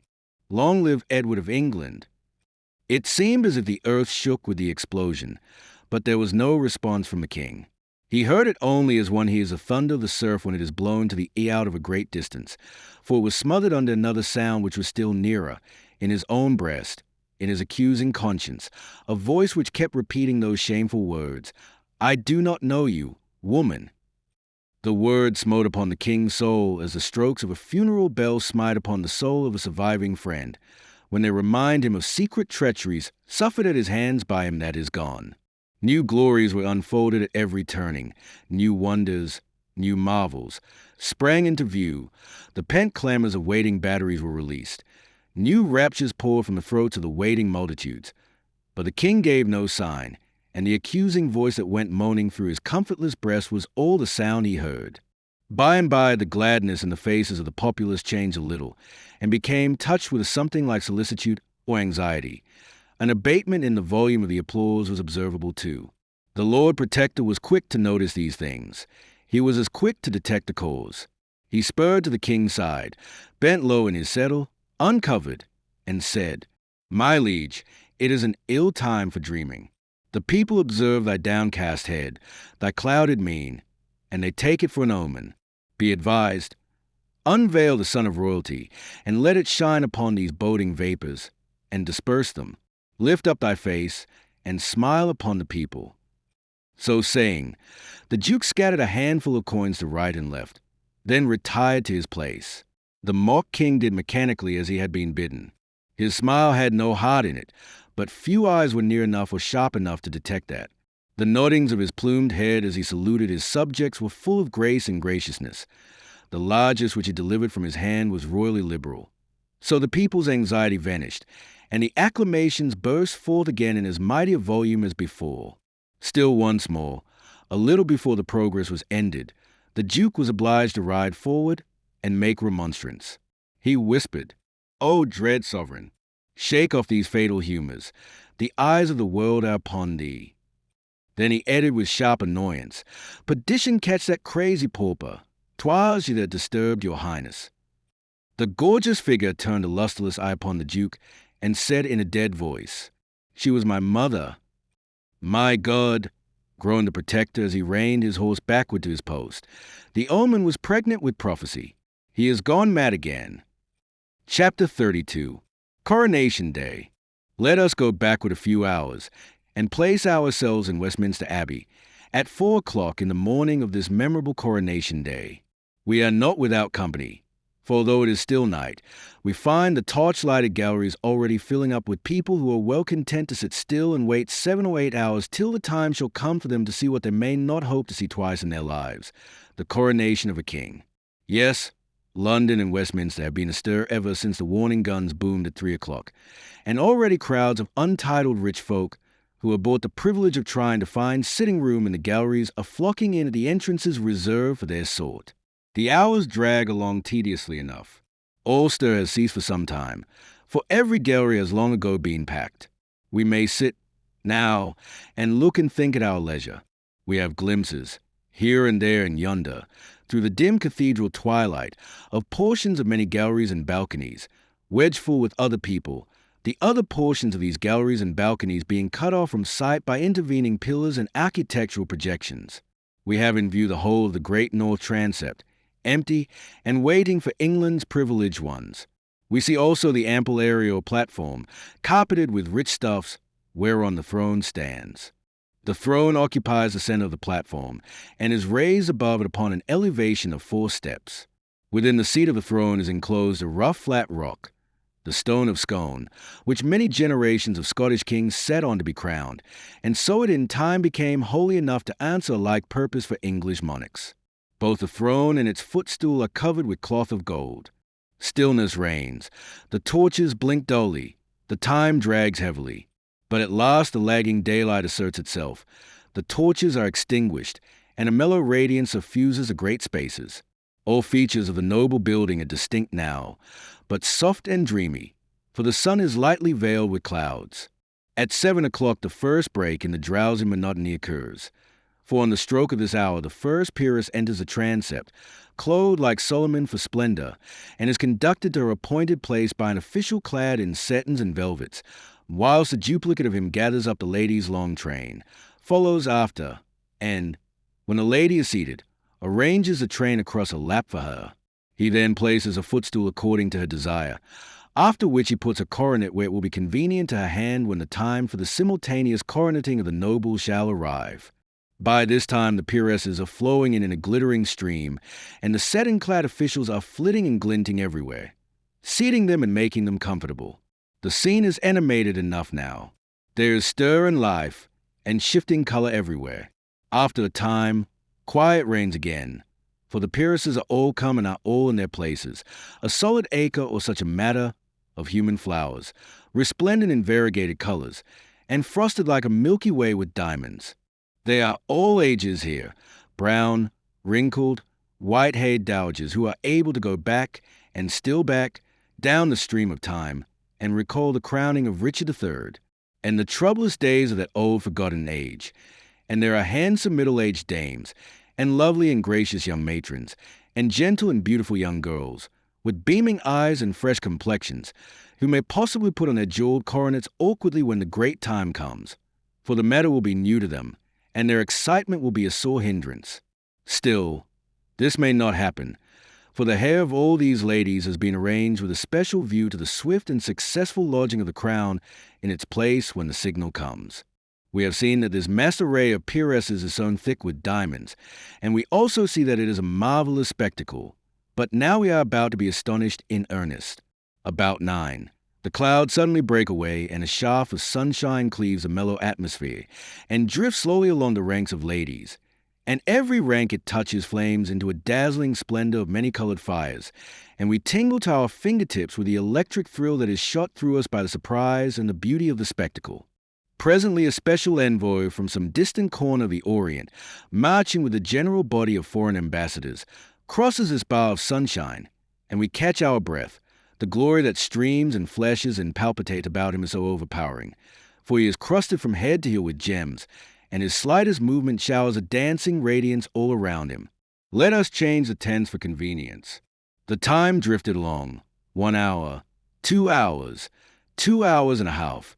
Then the deep booming of artillery told that the king and his grand procession had arrived at last, so the waiting multitude rejoiced.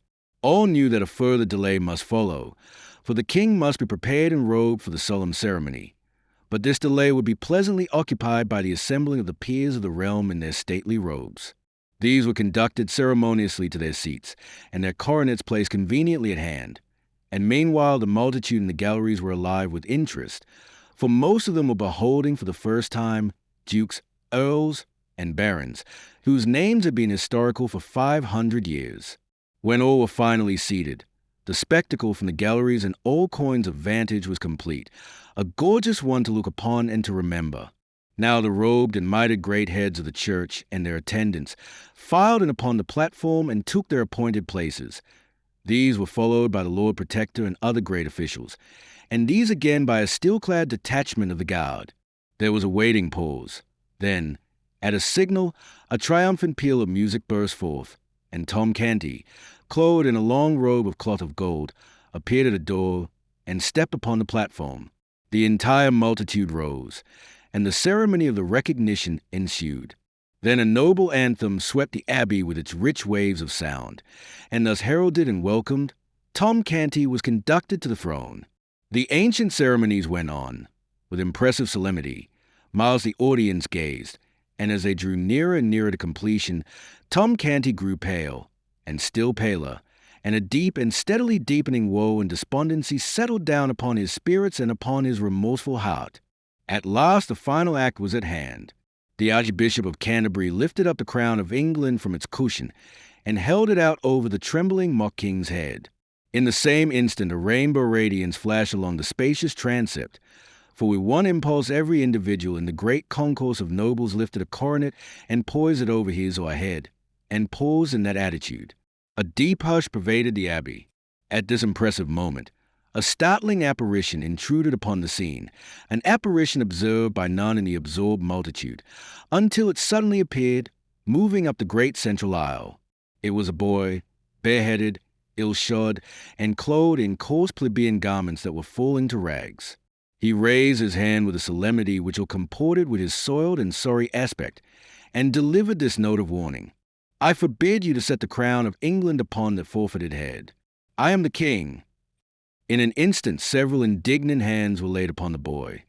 But in the same instant, Tom Canty, in his regal vestments, made a swift step forward, and cried out in a ringing voice, "Loose him and forbear. He is the king." A sort of panic of astonishment swept the assemblage, and they partly rose in their places and stared in a bewildered way at one another and at the chief figures in this scene, like persons who wondered whether they were awake and in their senses, or asleep and dreaming. The Lord Protector was as amazed as the rest, but quickly recovered himself, and exclaimed in a voice of authority, "Mind not his majesty. His melody is upon him again. Seize the vagabond." He would have been obeyed, but the mock king stamped his foot and cried out, "On your peril. Touch him not. He is a king." The hands were withheld. A paralysis fell upon the house. No one moved. No one spoke. Indeed, no one knew how to act or what to say in so strange and surprising an emergency. While all minds were struggling to right themselves, the boy still moved steadily forward, with high port and confident mien. He had never halted from the beginning, and while the tangled mind still floundered helplessly, he stepped upon the platform, and the mock king ran with a glad face to meet him, and fell on his knees before him and said, "Oh, my lord the king, let poor Tom Canty be first to swear fealty to thee, and say, put on thy crown and enter into thine own again." The Lord Protector's eye fell sternly upon the newcomer's face, but straightway the sternness vanished away, and gave place to an expression of wondering surprise. This thing happened also to the other great officers. They glanced at each other, and retreated a step by a common and unconscious impulse. The thought in each mind was the same. What a strange resemblance! The Lord Protector reflected a moment or two in perplexity. Then he said, with grave respectfulness, "By your favor, sir, I desire to ask certain questions which—" "I will answer them, my lord." The Duke asked him many questions about the court, the late king, the prince, the princesses. The boy answered them correctly and without hesitating. He described the rooms of state in the palace, the late king's apartments, and those of the Prince of Wales. It was strange. It was wonderful. Yes, it was unaccountable. So all said that heard it. The tide was beginning to turn, and Tom Canty's hopes to run high, when the Lord Protector shook his head and said, "It is true it is most wonderful, but it is no more than our Lord the King likewise can do." This remark, and his reference to himself as still the king, saddened Tom Canty, and he felt his hopes crumbling from under him. "These are not proofs," added the Protector.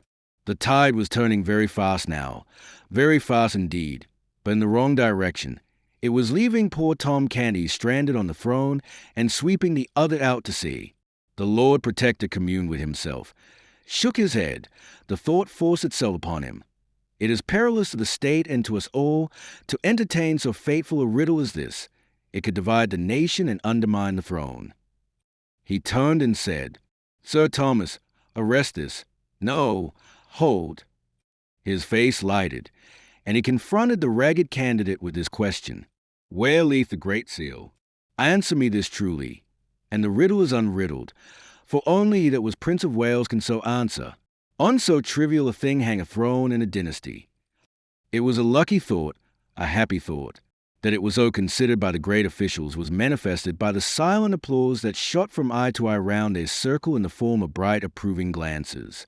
Yes, none but the true prince could dissolve the stubborn mystery of the vanished Great Seal. This lorn little impostor had been taught his lesson well, but here his teachings must fail, for his teacher himself could not answer that question. Ah, very good indeed. Now we shall be rid of this troublesome and perilous business in short order. And so they nodded invisibly and smiled inwardly with satisfaction, and looked to see this foolish lad stricken with a palsy of guilty confusion. How surprised they were, then, to see nothing of the sort happen, how they marveled to hear him answer up promptly, in a confident and untroubled voice, and say, There is naught in this riddle that is difficult. Then, without so much as a by or leave to anybody, he turned and gave this command, with the easy manner of one accustomed to doing such things. My lord St. John, go you to my private cabinet in the palace, for none knoweth the place better than you, and, close down to the floor, in the left corner remotest from the door that opens from the antechamber, you shall find in the wall a brazen nail head. Press upon it, and a little jewel closet will fly open which not even you do know of. No, no. Any soul else in all the world but me and the trusty artisan that did contrive it for me. The first thing that falleth under your eye will be the great seal. Fetch it hither. All the company wondered at this speech, and wondered still more to see the little mendicant pick out this peer without hesitancy or apparent fear of mistake, and call him by name with such a placidly convincing air of having known him all his life. The peer was almost surprised into obeying. He even made a movement as if to go, but quickly recovered his tranquil attitude and confessed his blunder with a blush. Tom Canty turned upon him and said, sharply, why dost thou hesitate? Hast not heard the king's command? Go! The Lord St. John made a deep obeisance, and it was observed that it was a significantly cautious and noncommittal one, it not being delivered at either of the kings, but at the neutral ground about halfway between the two, and took his leave. Now began a movement of the gorgeous particles of that official group, which was slow, scarcely perceptible, and yet steady and persistent, a movement such as is observed in a kaleidoscope that is turned slowly, whereby the components of one splendid cluster fall away and join themselves to another, a movement which, little by little, in the present case, dissolved the glittering crowd that stood about Tom Canty and clustered it together again in the neighborhood of the newcomer. Tom Canty stood almost alone. Now ensued a brief season of deep suspense and waiting, during which even the few faint hearts still remaining near Tom Canty gradually scraped together courage enough to glide, one by one, over to the majority. So at last Tom Canty, in his royal robes and jewels, stood wholly alone and isolated from the world, a conspicuous figure, occupying an eloquent vacancy. Now the Lord St. John was seen returning. As he advanced up the mid-aisle, the interest was so intense that the low murmur of conversation in the great assemblage died out and was succeeded by a profound hush, a breathless stillness, through which his footfalls pulsed with a dull and distant sound. Every eye was fastened upon him as he moved along. He reached the platform, paused a moment, then moved toward Tom Canty with a deep obeisance, and said, Sire, the seal is not there. A mob does not melt away from the presence of a plague patient with more haste than the band of pallid and terrified courtiers melted away from the presence of the shabby little claimant of the crown. In a moment he stood all alone, without friend or supporter, a target upon which was concentrated a bitter fire of scornful and angry looks. The Lord Protector called out fiercely, cast the beggar into the street, and scourge him through the town. The paltry knave is worth no more consideration. Officers of the guard sprang forward to obey, but Tom Canty waved them off and said, Back! Whoso touches imperils his life. The Lord Protector was perplexed in the last degree. He said to the Lord St. John, Search you well, but it boots not to ask that. It doth seem passing strange. Little things, trifles, slip out of one's ken, and one does not think it matter for surprise. But how so bulky a thing as the seal of England can vanish away and no man be able to get track of it again, a massy golden disk. Tom Canty, with beaming eyes, sprang forward and shouted, Hold, that is enough. Was it round and thick, and had it letters and devices grave upon it? Yes? Oh, now I know what this great seal is that there's been such worry and pother about. And ye had described it to me. Ye could have had it 3 weeks ago. Right well I know where it lies, but it was not I that put it there first. Who, then, my liege, asked the Lord Protector, he that stands there, the rightful King of England, and he shall tell you himself where it lies. Then you will believe he knew it of his own knowledge. Bethink thee, my king, spur thy memory. It was the very last thing thou didst that day before thou didst rush forth from the palace, clothed in my rags, to punish the soldier that insulted me. A silence ensued, undisturbed by movement or whisper, and all eyes were fixed upon the newcomer, who stood, with bent head and corrugated brow, groping in his memory among a thronging multitude of valueless recollections for one single little elusive fact, which, found, would seat him upon a throne, and found, would leave him as he was, for good and all, a pauper and an outcast. Moment after moment passed. The moments built themselves into minutes. Still the boy struggled silently on and gave no sign. But at last he heaved a sigh, shook his head slowly, and said, with a trembling lip and in a despondent voice, "I call the scene back, all of it, but the seal hath no place in it." He paused, then looked up, and said with gentle dignity, "My lords and gentlemen, if you will rob your rightful sovereign of his own for lack of this evidence which he is not able to furnish, I may not stay ye, being powerless. But, oh, folly, oh, madness, my king," cried Tom Canty in a panic. "Wait, think, do not give up, the cause is not lost, nor shall be, neither, list to what I say, follow every word. I am going to bring that morning back again, every hap just as it happened. We talked, I told you of my sisters, Nan and Bet. Ah, yes, you remember that. And about mine old grandam, and the rough games of the lads of Offal Court. Yes, you remember these things also. Very well. Follow me still. You shall recall everything. You gave me food and drink, and did with princely courtesy send away the servants, so that my low breeding might not shame me before them. Ah, yes, this also you remember." As Tom checked off his details, and the other boy nodded his head in recognition of them, the great audience and the officials stayed in puzzled wonderment. The tale sounded like true history, yet how could this impossible conjunction between a prince and a beggar boy have come about? Never was a company of people so perplexed, so interested, and so stupefied before. For a jest, my prince, we did exchange garments. Then we stood before a mirror, and so alike were we that both said it seemed as if there had been no change made. Yes, you remember that. Then you noticed that the soldier had hurt my hand. Look, here it is. I cannot yet even write with it. The fingers are so stiff. At this your highness sprang up, vowing vengeance upon that soldier, and ran towards a door. You passed a table. That thing you called a seal lay on that table. You snatched it up and looked eagerly about, as if for a place to hide it, you I caught sight of. "Eh, 'tis sufficient, and the good God be thanked," exclaimed the ragged claimant in a mighty excitement. "Go, my good St. John, in an arm-piece of the Milanese armor that hangs on the wall, thou'lt find the seal." "Right, my king, right," cried Tom Canty.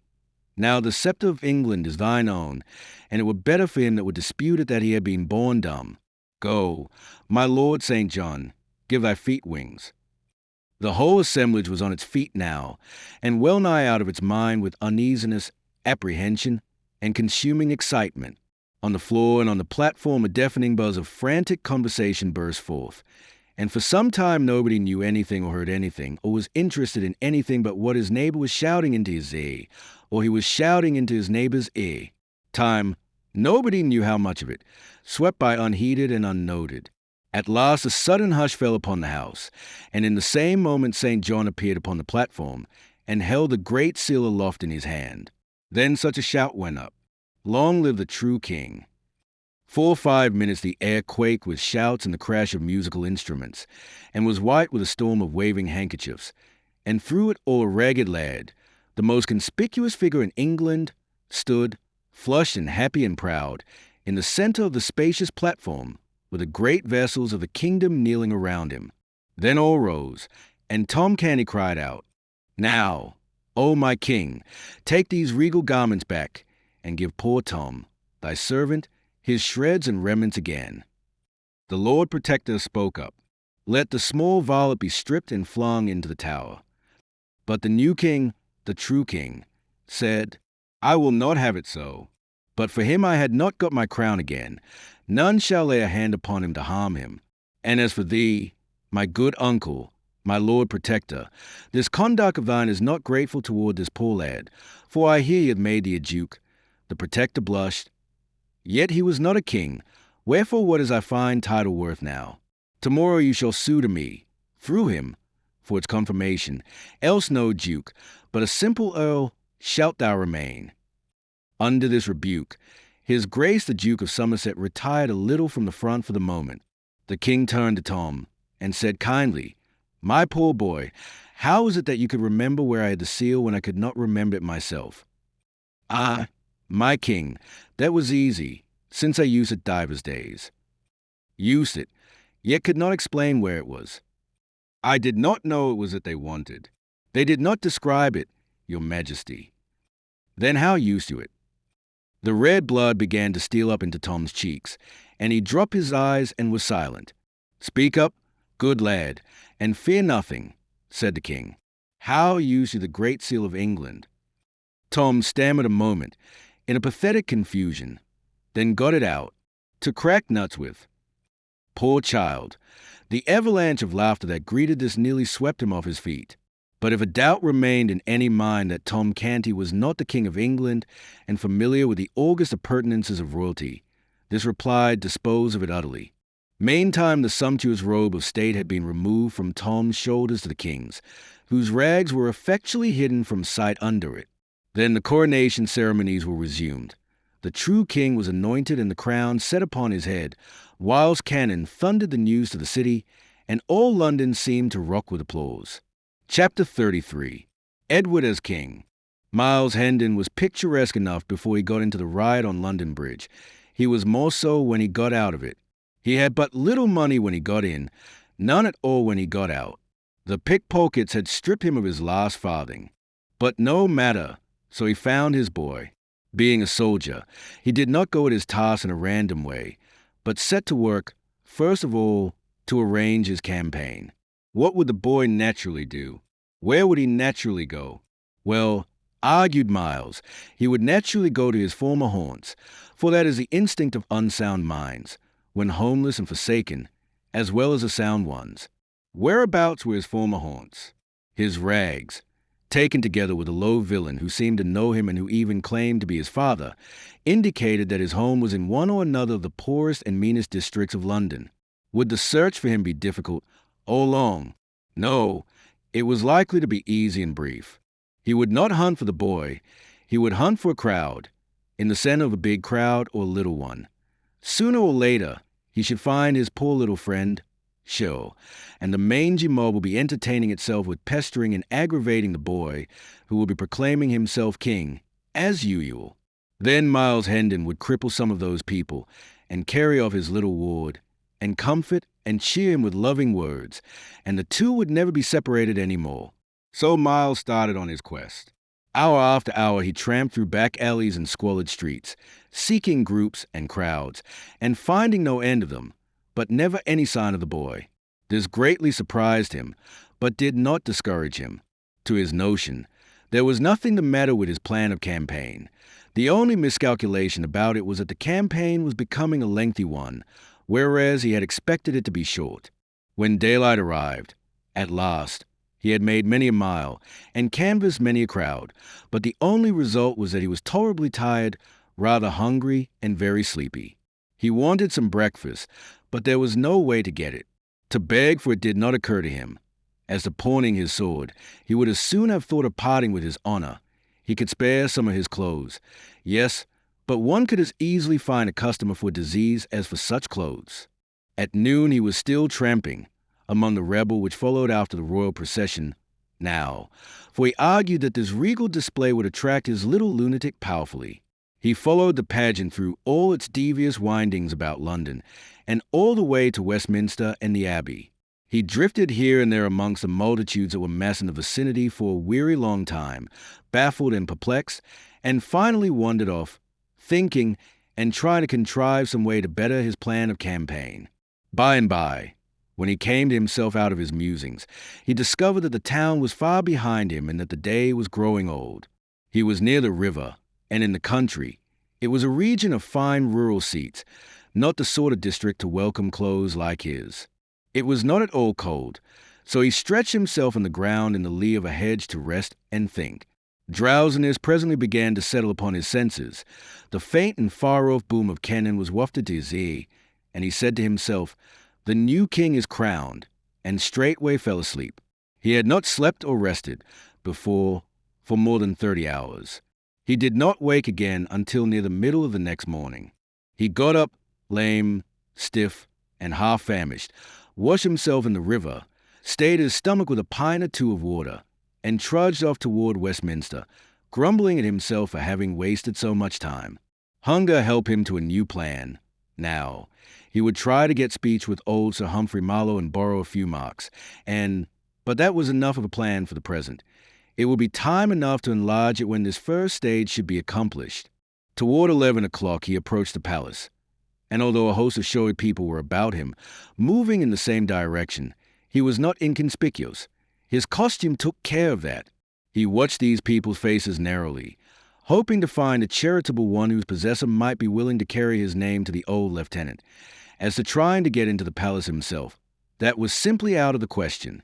Presently our whipping boy passed him, then wheeled about and scanned his figure well, saying to himself, "And that is not the very vagabond his majesty is in such a worry about, then am I an ass, though belike I was that before."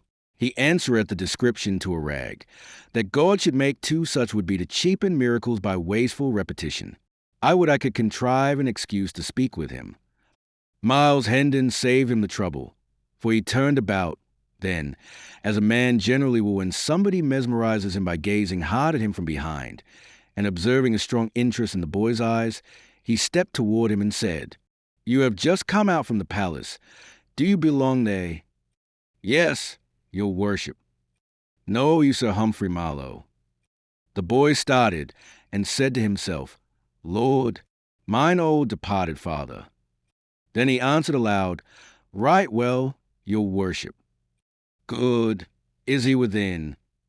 "Yes," said the boy, and added to himself, "within his grave. Might I crave your favor to carry my name to him, and say I beg to say a word in his ear?"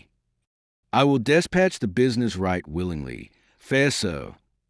"Then say Miles Hendon, son of Sir Richard, is here without. I shall be greatly bounden to you, my good lad." The boy looked disappointed. "The king did not name him so," he said to himself, "but it mattereth not. This is his twin brother, and can get his majesty news of t'other certainties, I warrant." So he said to Miles, "Step in there a moment, good sir, and wait till I bring you word." Hendon retired to the place indicated. It was a recess sunk in the palace wall, with a stone bench in it, a shelter for sentinels in bad weather.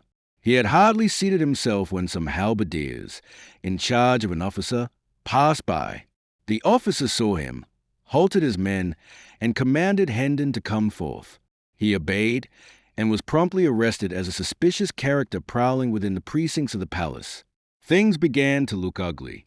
Poor Miles was going to explain, but the officer roughly silenced him, and ordered his men to disarm him and search him.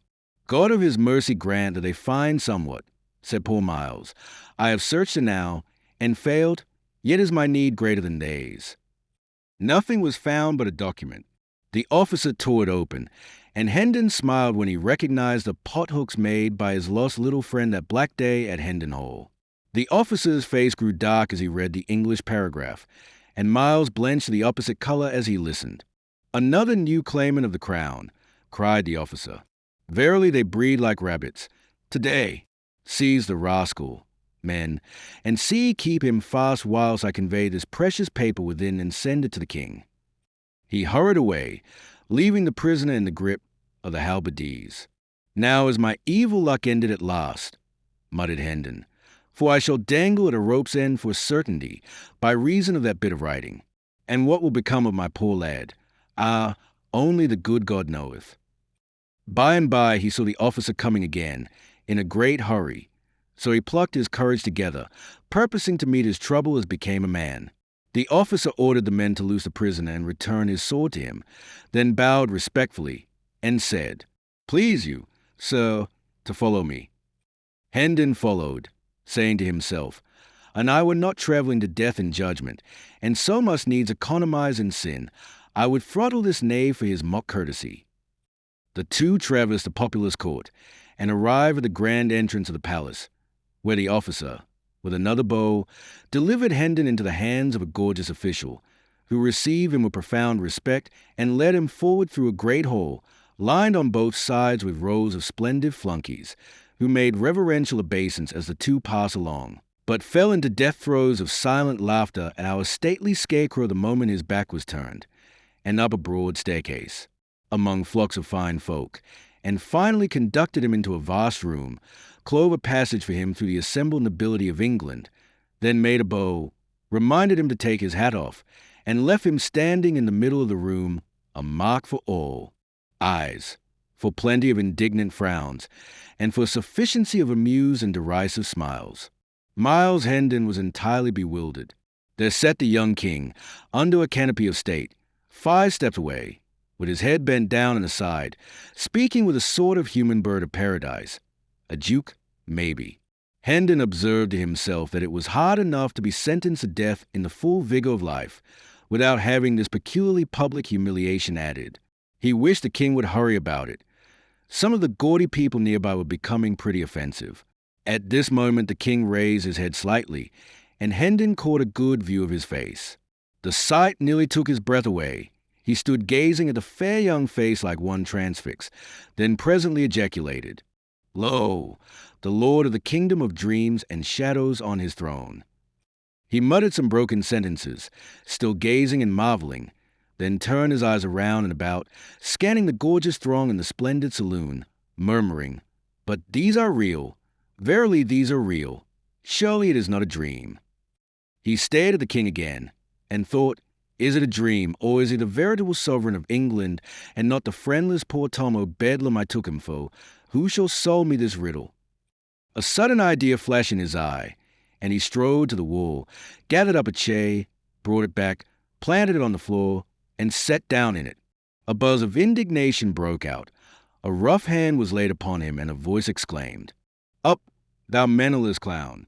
Wouldest thee sit in the presence of the king?" The disturbance attracted his majesty's attention, who stretched forth his hand and cried out, "Touch him not, it is his right." The throng fell back, stupefied. The king went on, "Learn ye all, ladies, lords, and gentlemen, that this is my trusty and well-beloved servant, Miles Hendon, who interposed his good sword and saved his prince from bodily harm and possible death. And for this he is a knight by the king's voice. Also learn that for a higher service, in that he saved his sovereign's stripes and shame, taking these upon himself, he is a peer of England, Earl of Kent, and shall have gold and lands meet for the dignity. More, the privilege which he had just exercised is by royal grant. For we have ordained that the chiefs of his line shall have and hold the right to sit in the presence of the majesty of England henceforth, age after age, so long as the crown shall endure. Molest him not." 2 persons, who, through delay, had only arrived from the country during this morning, and had now been in this room only 5 minutes, stood listening to these words and looking at the king, then at the scarecrow, then at the king again, in a sort of torpid bewilderment. These were Sir Hugh and the Lady Edith, but the new earl did not see them. He was still staring at the monarch, in a dazed way, and muttering, "Oh, body o' me, this my pauper, this my lunatic, this is he whom I would show what grandeur was, in my house of 70 rooms and 27 servants. This is he who had never known aught but rags for raiment, kicks for comfort, and offal for diet. This is he whom I adopted and would make respectable. Would God I had a bag to hide my head in." Then his manners suddenly came back to him, and he dropped upon his knees, with his hands between the king's, and swore allegiance and did homage for his lands and titles. Then he rose and stood respectfully aside, a mark still for all eyes, and much envy, too. Now the king discovered Sir Hugh, and spoke out with wrathful voice and kindling eye. "Strip this robber of his false show and stolen estates, and put him under lock and key till I have need of him." The late Sir Hugh was led away. There was a stir at the other end of the room. Now, the assemblage fell apart, and Tom Canty, quaintly but richly clothed, marched down between these living walls, preceded by an usher. He knelt before the king, who said, "I have learned the story of these past few weeks, and am well pleased with thee. Thou hast governed the realm with right royal gentleness and mercy. Thou hast found thy mother and thy sisters again. Good. They shall be cared for, and thy father shall hang, if thou desire it and the law consent. Know, all ye that hear my voice, that from this day they that abide in the shelter of Christ's hospital and share the king's bounty shall have their minds and hearts fed, as well as their baser parts. And this boy shall dwell there, and hold the chief place in its honorable body of governors during life. And for that he hath been a king, it is meet that other than common observance shall be his due. Wherefore note this his dress of state, for by it he shall be known, and none shall copy it. And wheresoever he shall come, it shall remind the people that he hath been royal in his time, and none shall deny him his due of reverence or fail to give him salutation. He hath the throne's protection, he hath the crown's support, he shall be known and called by the honorable title of the king's ward. The proud and happy Tom Canty rose and kissed the king's hand, and was conducted from the presence. He did not waste any time, but flew to his mother to tell her and Nan and Bet all about it, and get them to help him enjoy the great news. Conclusion: justice and retribution.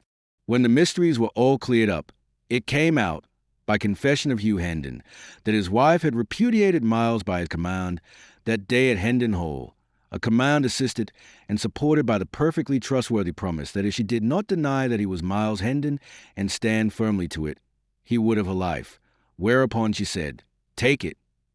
She did not value it, and she would not repudiate Miles.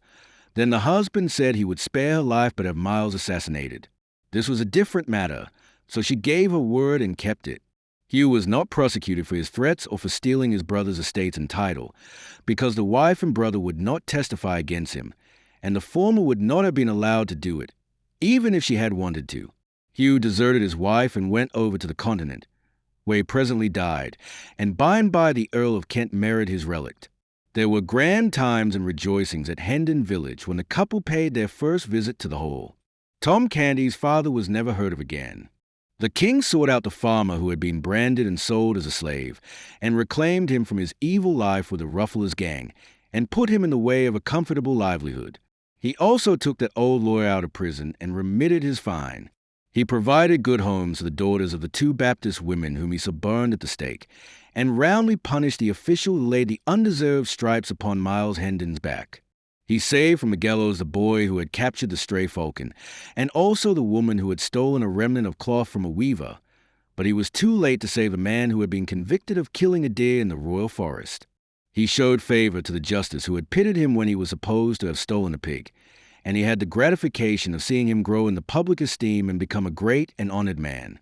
As long as the king lived, he was fond of telling the story of his adventures, all through, from the hour that the sentinel cuffed him away from the palace gate till the final midnight, when he deftly mixed himself into a gang of hurrying workmen, and so slipped into the abbey and climbed up and hid himself in the confessor's tomb, and then slept so long, next day, that he came within one of missing the coronation altogether. He said that the frequent rehearsing of the precious lesson kept him strong in his purpose to make its teachings yield benefits to his people, and so, Miles's life was spared he should continue to tell the story, and thus keep its sorrowful spectacles fresh in his memory and the springs of pity replenished in his heart. Miles Hendon and Tom Canty were favorites of the king all through his brief reign, and his sincere mourners when he died. The good Earl of Kent had too much sense to abuse his peculiar privilege, but he exercised it twice after the instance we have seen of it before he was called from this world, once at the accession of Queen Mary, and once at the accession of Queen Elizabeth. A descendant of his exercised it at the accession of James I. Before this one son chose to use the privilege. Near a quarter of a century had elapsed, and the privilege of the Kents had faded out of most people's memories. So, when the Kent of that day appeared before Charles I and his court and sat down in the sovereign's presence to assert and perpetuate the right of his house, there was a fine stir indeed. But the matter was soon explained, and the right confirmed. The last Earl of the line fell in the wars of the Commonwealth fighting for the king, and the odd privilege ended with him. Tom Canty lived to be a very old man, a handsome, white-haired old fellow, of grave and benignant aspect. As long as he lasted he was honored, and he was also reverenced, for his striking and peculiar costume kept the people reminded that, in his time, he had been royal. So, wherever he appeared the crowd fell apart, making way for him, and whispering, one to another, "Doff thy hat, it is the king's ward." And so they saluted, and got his kindly smile in return, and they valued it, too, for his was an honorable history. Yes, King Edward VI lived only a few years. Poor boy, but he lived them worthily. More than once, when some great dignitary, some gilded vessel of the crown, made argument against his leniency, and urged that some law which he was bent upon amending was gentle enough for its purpose, and wrought no suffering or oppression which any one need mightily mind, the young king turned the mournful eloquence of his great compassionate eyes upon him and answered, "What dost thou know of suffering and oppression? I and my people know, but not thou." The reign of Edward VI was a singularly merciful one for those harsh times. Now that we are taking leave of him, let us try to keep this in our minds. To his credit,